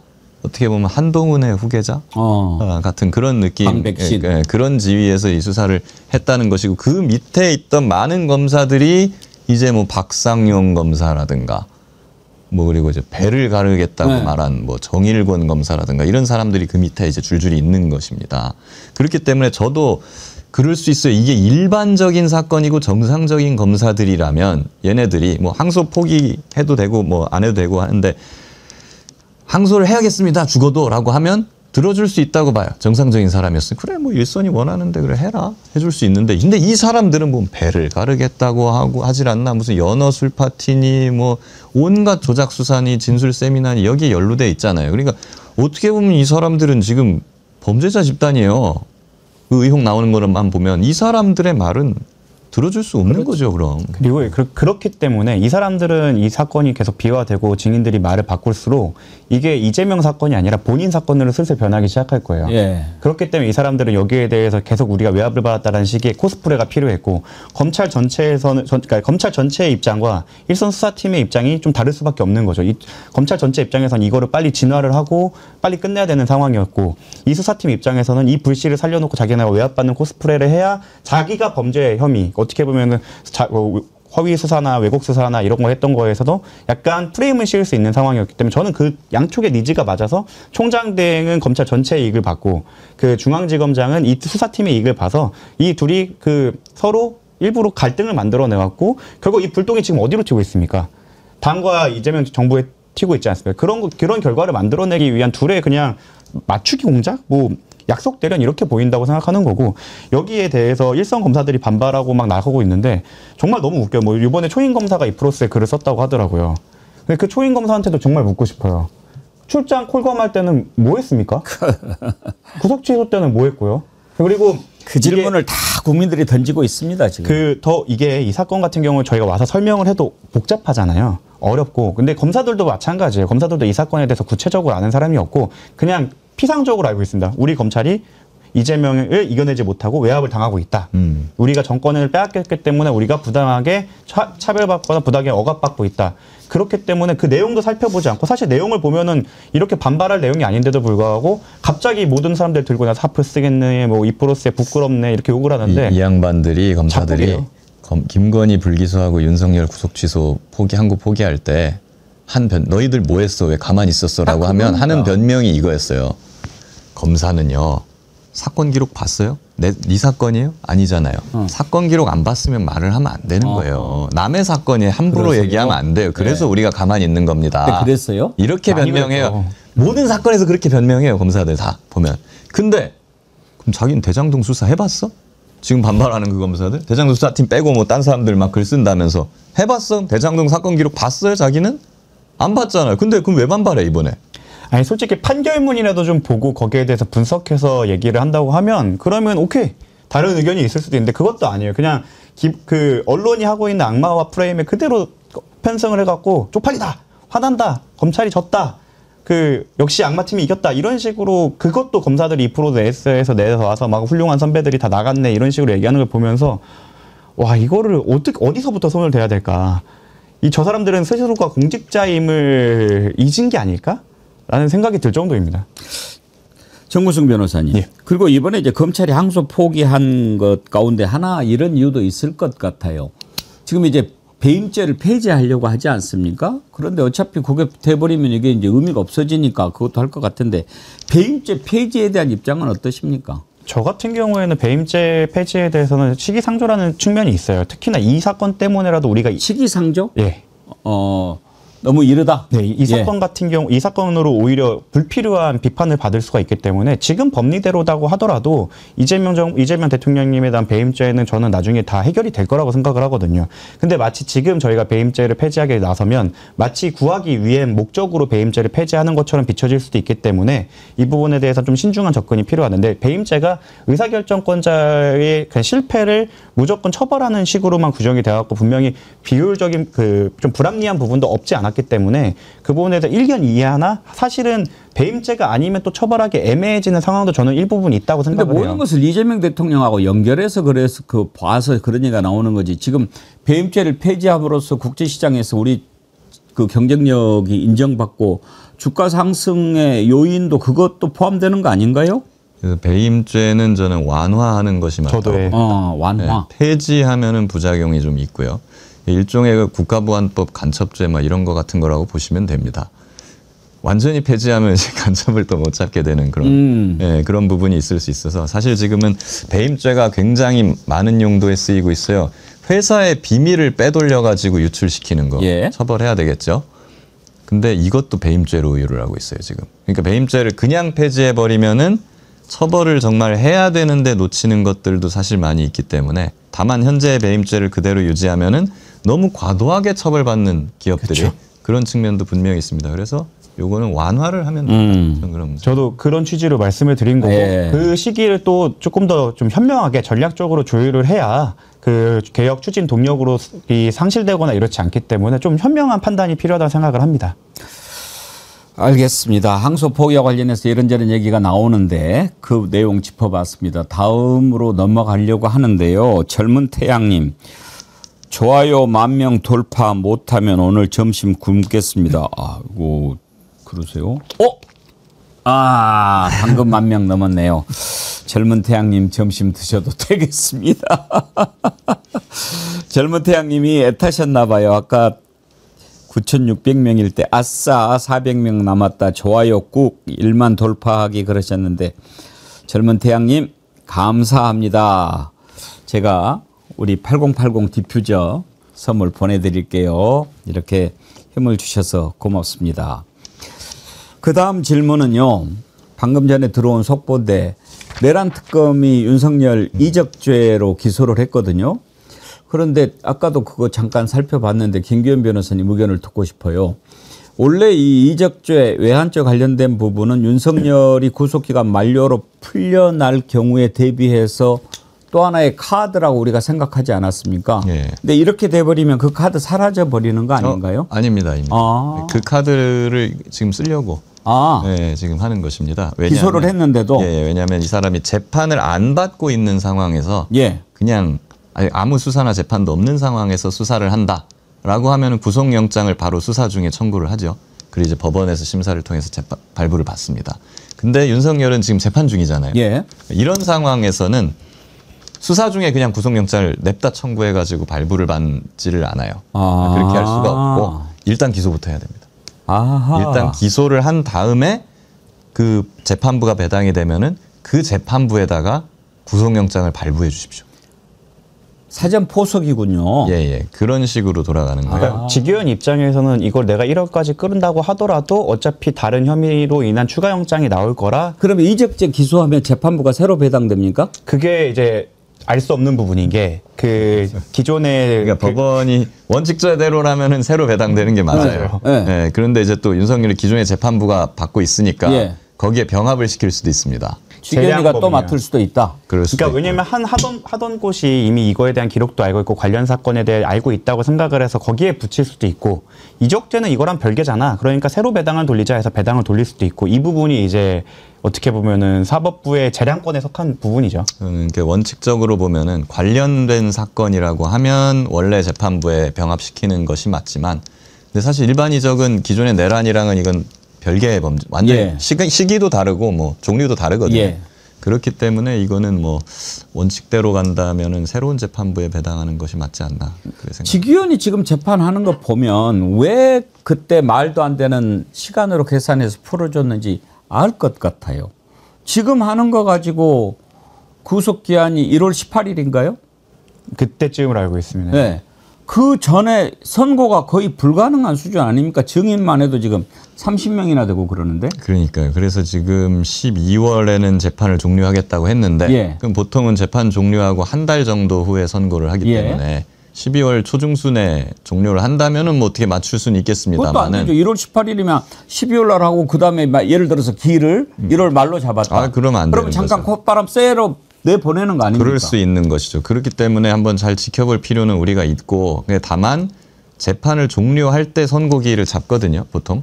그러니까 12월 달에 지기현 재판장이 변론 종결하면서 며칠로 지정을 하는지 선고기일. 그거를 보면은 우리가 지기현의 만기 전인가 아닌가. 의도가 무엇인지 알 수 있다.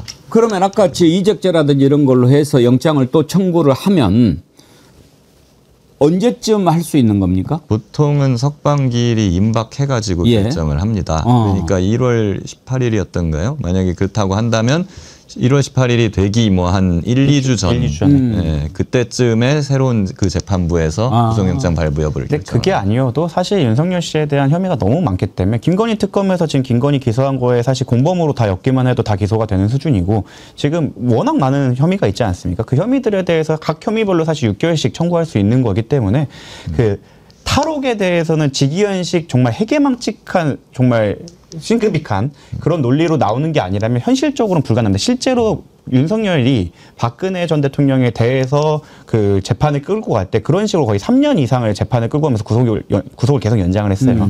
그래서 원칙대로라면 윤석열이 재판 중에 밖으로 나오는 일은 없을 것이다. 네, 하지만 그렇죠. 그 내란 특검이 지금 그렇게 안 되게 하려고 외환 일반 이적죄도 지금 기소를 한 것이고 그랬군요. 김건희 특검도 할 거고 해병 특검도 이제 조만간 기소할 겁니다. 예. 해병 특검은 이번 달 말이 종료이기 때문에 예. 그 전에는 윤석열 직권남용 기소를 아마 할 걸로 보이거든요. 그렇기 때문에 세 개 특검이 지금 열심히 윤석열이 석방되지 않도록 하려고 지금 열심히 달리고 있기 때문에 저는 윤석열이 실제 석방되는 일은 없을 것으로 저는 믿습니다. 최병 특검은 오늘 임성근이 구속 기소했더라고요. 예. 구속 기소하면 이제 6개월입니까? 예, 6개월. 근데 왜 임성근만 하고 나머지는 안 됐느냐 가지고도 계속 우리가 그때 궁금했잖아요. 예. 이자들이 만약에 구속이 안 됐다 하더라도 기소가 됐을 때 같이 이렇게 엮여 있을 것들은 많이 있지 않습니까? 물론이죠. 이게 뭐냐면요. 오늘 기소한 건 최병 특검은 수사가 크게 세 개예요. 그 사망 사건, 예, 그 업무상 과실치사죠. 예. 요거 사건, 그리고 외압 사건, 예. 그리고 로비 사건. 이렇게 세 개인데요. 그 1번에 해당하는 그 순직 사망 사건만 기소한 겁니다 오늘. 그러니까 임성근과 그 밑에 있던 지휘관들이죠. 예, 최병을 죽게 만든 사람들 이거를 이제 기소를 한 것이고 아직 외압이랑 로비 사건은 기소를 안 했습니다. 근데 윤석열은 오늘 기소한 사건에는 연루가 되어 있지 않고요. 예, 외압이랑 로비에 연루가 되어 있죠. 그렇죠. 그렇기 때문에 아마 외압이랑 로비 이 부분은 윤석열을 조사를 지금 하려고 하고 있으니 조사를 하고 윤석열이랑 같이 한꺼번에 기소하려고 지금 놔둔 것 같습니다. 왜냐하면 먼저 기소하게 되면 저번에 말씀드렸다시피 먼저 기소된 쪽에서 열람 등사를 통해 얘네가 뭘 들고 있구나 확인을 해갖고 공범 간에 소통이 될 가능성이 없지는 않기 때문에 마지막 그리고 외압 같은 경우에는 그 세 개가 윤석열이었기 때문에 윤석열까지 다 그 조사를 마치고 한꺼번에 정리하는 차원에서 할 거고 특검 역시 지금 활동 기한이 얼마 남지 않았기 때문에 피날레로 아마 윤석열 조사하고 기소를 싹 마치면서 우리가 했던 것들 우리가 미진했던 것들에 대한 리포팅이 있지 않을까 싶습니다. 그래서 지금 아까 말씀드린 세 가지 단계 중에서 1단계만 기소가 된 거고 2단계가 기소가 이건 확실시 되고 3단계를 어떻게 해낼 것인지 여부에 대해서 지켜보는 게 이제 관전 포인트다라고 생각합니다. 윤석열 관련해서 한 가지만 더 여쭤볼게요. 북날라 뽕따님 슈퍼챗 보내주시면서 윤석열 영치금이 6억 5천이랍니다. 대통령 월급의 2배라고 하는데 이 돈 환수해야 하는 거 아닙니까? 환수 됩니까? 윤석열이 뇌물 사건이 있었던가요? 김건희랑 공범으로 엮이면 그렇게 될 수 있죠. 네. 이게 환수를 하려면 보통은 뭐 뇌물 받은 거거나 아니면 마약 사업을 해서 뭐 돈을 벌었다거나 뭐 이런 것들이 있으면은 거기에 해당하는 금액만큼 환수는 할 수 있어요. 추징이죠, 그건. 그걸 추징이라고 하죠. 예, 그런 건 할 수 있는데 지금 아직까지 뇌물로 윤석열이 기소된 바는 없는 것 같아요. 공범으로 적시가 되면은. 예, 공범으로 기소가 되고 기소가 만약에 되고. 그걸로 유죄가 판결이 예. 된다고 하면 그 금액만큼 해당하는 만큼 추징할 수 있습니다. 그게 아니어도 이번에 한두 달 전인가요? 저희가 민사소송 많이 이슈가 됐잖아요. 윤석열의 내란으로 인해서 국민들이 이번 피해에 대해서 어떻게 보면 다수소송도 했고 저희 변호인단도 그 박정훈 대령님을 위시한 변호인단도 사실은 장기적으로 민사소송에 대한 생각이 있기 때문에 윤석열 씨의 그 어떻게 보면 자력이 늘어나면 늘어날수록 민사소송에서 저희가 가져갈 수 있는 그 모수가 많아지는 거라. 그거 합류할 수 있겠네요. 그쵸. 민사로. 그러니까 범죄로서 환수를 하는 것이 아니고 손해배상. 예를 들면 윤석열로부터 피해를 입은 사람들, 예를 들면 지금 뭐 박정훈 집단 소송 일반 국민도 그렇고 예. 박정훈 대령도 그렇고 이런 분들이 불법 행위에 의한 나 손해배상 위자료 내놔라라고 소송을 하면서 그 영치계좌나 이런 걸 가압류할 수. 그래서 사실은 그러면 영치금 보내는 거 우리가 굳이 안 막아도 되겠는데요. 그러니까 좀 있어야. 최악의 경우가 뭐냐면 손해배상 소송에서 이겼는데 상대방이 자력이 없거나 눈에 드러나는 재산이 없는 경우에 이겼는데도 돈을 못 가져가는 참사가 발생을 하는데 영치금 계좌에 있는 건 그대로 확인이 되기 때문에 그 계좌에 대해서는 우리 피해자분들 박정훈 대령님을 비롯해서 이제 다수 시민들이 확인할 수 있는 재산이라 거기에 대해서는 저희가 청구하면 되는 거기 때문에 오히려 극우분들께서 이제 그 피해받은 진보 시민분들이나 아니 박정훈 대령님한테 주는 선물일 수 있다. 오케이. 영치금 보내시는 분들 계속 보내세요. 오케이. 이런 방법이 있었네요. 보내세요. 예, 그렇게 해서 많이 쟁여 놓으세요. 쓸 데가 있네요. 그동안에도 맨날 윤석열이 지는 거지고 김건희가 다 갖고 있다고 막 이런 식으로 얘기했는데 그렇게 영치금 들어온 건 윤석열 몫일 거 아닙니까? 그렇죠. 그거 우리가 확보해 놓을 필요가 있겠네요. 만약에 다른 데로 빼돌린다 하면 그 자체로도 문제가 될 수 있고 채권자 취소나 이런 식으로 다시 빼고 돌려보낼 수도 있거든요. 강제 집행 면탈죄가 될 수도 있습니다. 그래서 저희가 그거는 흐뭇하게 바라보고 있습니다. 흐뭇하기까지. 많이 좀 넣었으면 좋겠네. 한 가지만 더 여쭤볼게요. 참 우리가 김건희 덕택에 참 어려운 명품 브랜드 많이 알게 되고 우리가 견문도 참 넓어지고 이제 로저 비비에 들어보셨어요? 처음 들어봤어요. 저도 처음 들어봅니다. 그래도 변호사님들이면은 좀 이렇게 지위가 있는 분들 아닙니까? 사는 게 변변치 않은 게 이렇게 드러나네 이게. 인생의 모든 걸 차에 바쳤기 때문에. 아 드디어 월요일 날 제목이 생각났다. 변변한 변호사들. 그 법률적으로 궁금한 게 지금 이제 뇌물이냐 아니냐 이걸 보고 싶은데 어떻게 봐야 됩니까? 이걸 다투고 있다는 것 자체가 사실은 참 어이가 없을 정도로 너무 명백하죠. 뇌물이 맞습니까? 이제 김건희한테 준 거잖아요. 김건희는 공무원이 아니거든요. 공무원한테 줘야 뇌물죄가 됩니다. 그래서 이거를 김건희한테 준 게 아니고 사실 윤석열한테 준 거다라고 평가를 할 수 있으면 그거는 뇌물죄가 될 수 있어요. 아니면 최소한 김건희는 공무원은 아니지만 대통령 배우자니까 정치 활동을 하는 사람으로 볼 수 있거든요. 그럼 최소한 정치자금법 위반은 되죠. 원성동이 그걸로 구속됐죠. 저는 그 윤석열 씨가 예전에 그 특검으로 활약할 당시 만들었던 논리, 경제적 공동체. 윤 씨와 김 씨는 사실 경제적 공동체이고 그리고 실질적으로 김 씨가 윤 씨의 정치행위에 깊숙이 관여한 점이 있다고 생각을 한다면 그 논리 그대로 가져오면은 뇌물죄 적용도 충분히 가능할 수 있다. 물론 제가 오히려 김기현 전 당대표의 변호사라면 요 논리로 맞겠죠. 나는 윤석열한테 준 게 아니다.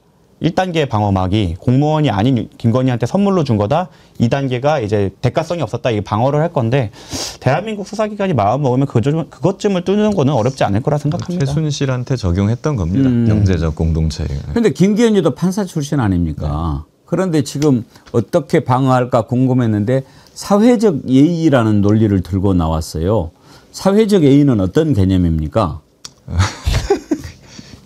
그거는 그냥 아무 말 대잔치 같은 거라 굳이 뭐 법적으로 이게 따져볼 건 아닌 것 같은데 뇌물이나 정치자금법에 나오는 건 아닌 것 같고 청탁금지법으로라도 혹시 걸릴까 봐 최대한 빠져나가요.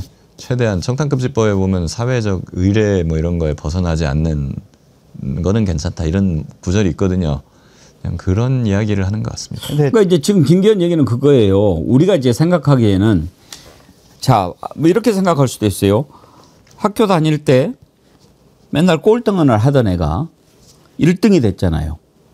그런데 그 시험 끝나고 그 학부모가 그 선생님한테 로저 비비의 가방을 줬으면 정답을 가르쳐 준 거 아닐까 이렇게 의심하는 거 아니에요? 충분히 수사권을 발동할 만한 의심스러운 정황이죠. 멀리 갈 거 뭐 있어요? 김기현이 딱 그거 아니에요? 꼴등이었잖아요. 근데 1등 됐잖아요. 그런데 김기현 말로는 사전에 준 것도 아니고 끝나고 감사의 뜻으로 사회적 예의 차원에서 줬다. 이렇게 지금 주장을 하니까. 문구에 보면 심지어는 당대표 경선을 도와주셔서 감사하다. 이렇게 해놨잖아요. 그럼 대가관계잖아요, 이게. 대가성 부인이 쉽지 않죠. 그러면 최소한 정치자금법 위반 되지 않을까요, 이거? 근데 우리가 좀 잘 살펴봐야 되는 게 판사 출신이라고 기대가 크실 수도 있는데 나경원, 장동혁도 판사 출신이었다라는 점을 꼭 기억하시고 다시 한번 판단해 주시면 될 것 같습니다. 부산이대인님이 이런 글을 주셨네요. 그러니까 지금 김기현의 말은 말이 안 된다는 거. 울산 사람은 사회적 예의는 고래고기 사주는 거예요. 참. 북날라 뽕따님 또 여러분 감안하셔서 정신적 손해배상 청구 윤석열한테 하세요. 듣던 중 반가운 말씀입니다. 어차피 자금줄이야 윤어게인 세력이 넣으니까요. 그래요. 윤어게인 세력들 윤석열한테 계속 영치금 보내세요. 그러면은 그걸 가지고 우리 그걸로 인해서 고통받은 사람들이 그걸 좀 위자료로 갖다 쓰면은 사회적 정의가 실현이 되겠네. 경제적 선순환이죠. 그러네요. 그러면 영치금 안 막는 걸로 오늘 그렇게 결정을 할까요? 더 넣어라. 그리고 어차피 본인이 하루에 쓸 수 있는 돈이 제한돼 있고 거기서 살 수 있는 것도 굉장히 제한돼 있어서 어차피 못 씁니다. 게다가 원래 좀 그 다 같이 쓰는 방에 있을 때 좀 많이 사서 나눠 먹고 하는 건데 독방이잖아요. 독방에서는 사 먹는 것도 한계가 있어요. 그러니까 소비되는 양도 많지 않을 거죠. 저희가 뭐 민사소송이나 이런 거 했을 때 그 편취금이 없어질 때 가장 슬픈 게 뭐 유흥비로 탕진하였다. 이런 것들이 좀 슬픈데 거기서 탕진할 수가 없습니다. 그런 걸 생각하면 거기에 잘 고여놨다가 이제 그거를 추적을 해서 저희가 나중에 받아내는 걸로 하시죠. 두 분 나오시니까 궁금한 거 참 많이 해결이 됐습니다.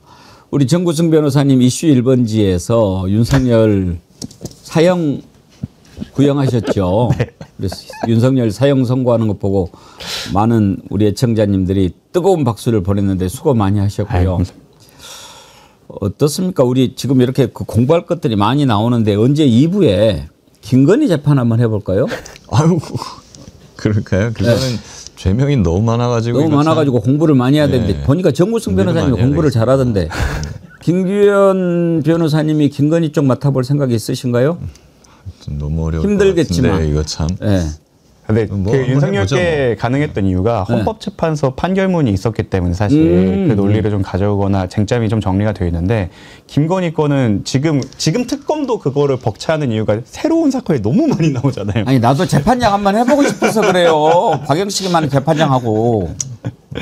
한정해갖고 뭐 도이치만 하던가 이런 식이라면 충분히 가능하죠. 네, 제가 뭐 이제 한번 사악하게 한번 해보겠습니다. 기대하겠습니다. 우리 한번 다음 주 뭐 없으면 그 다음 주라도 한번 해봅시다. 예, 알겠습니다. 김건희도 만만치 않을 것 같아요. 예, 오늘 두 변변한 변호사님과 함께 여러 가지 공부 많이 했습니다.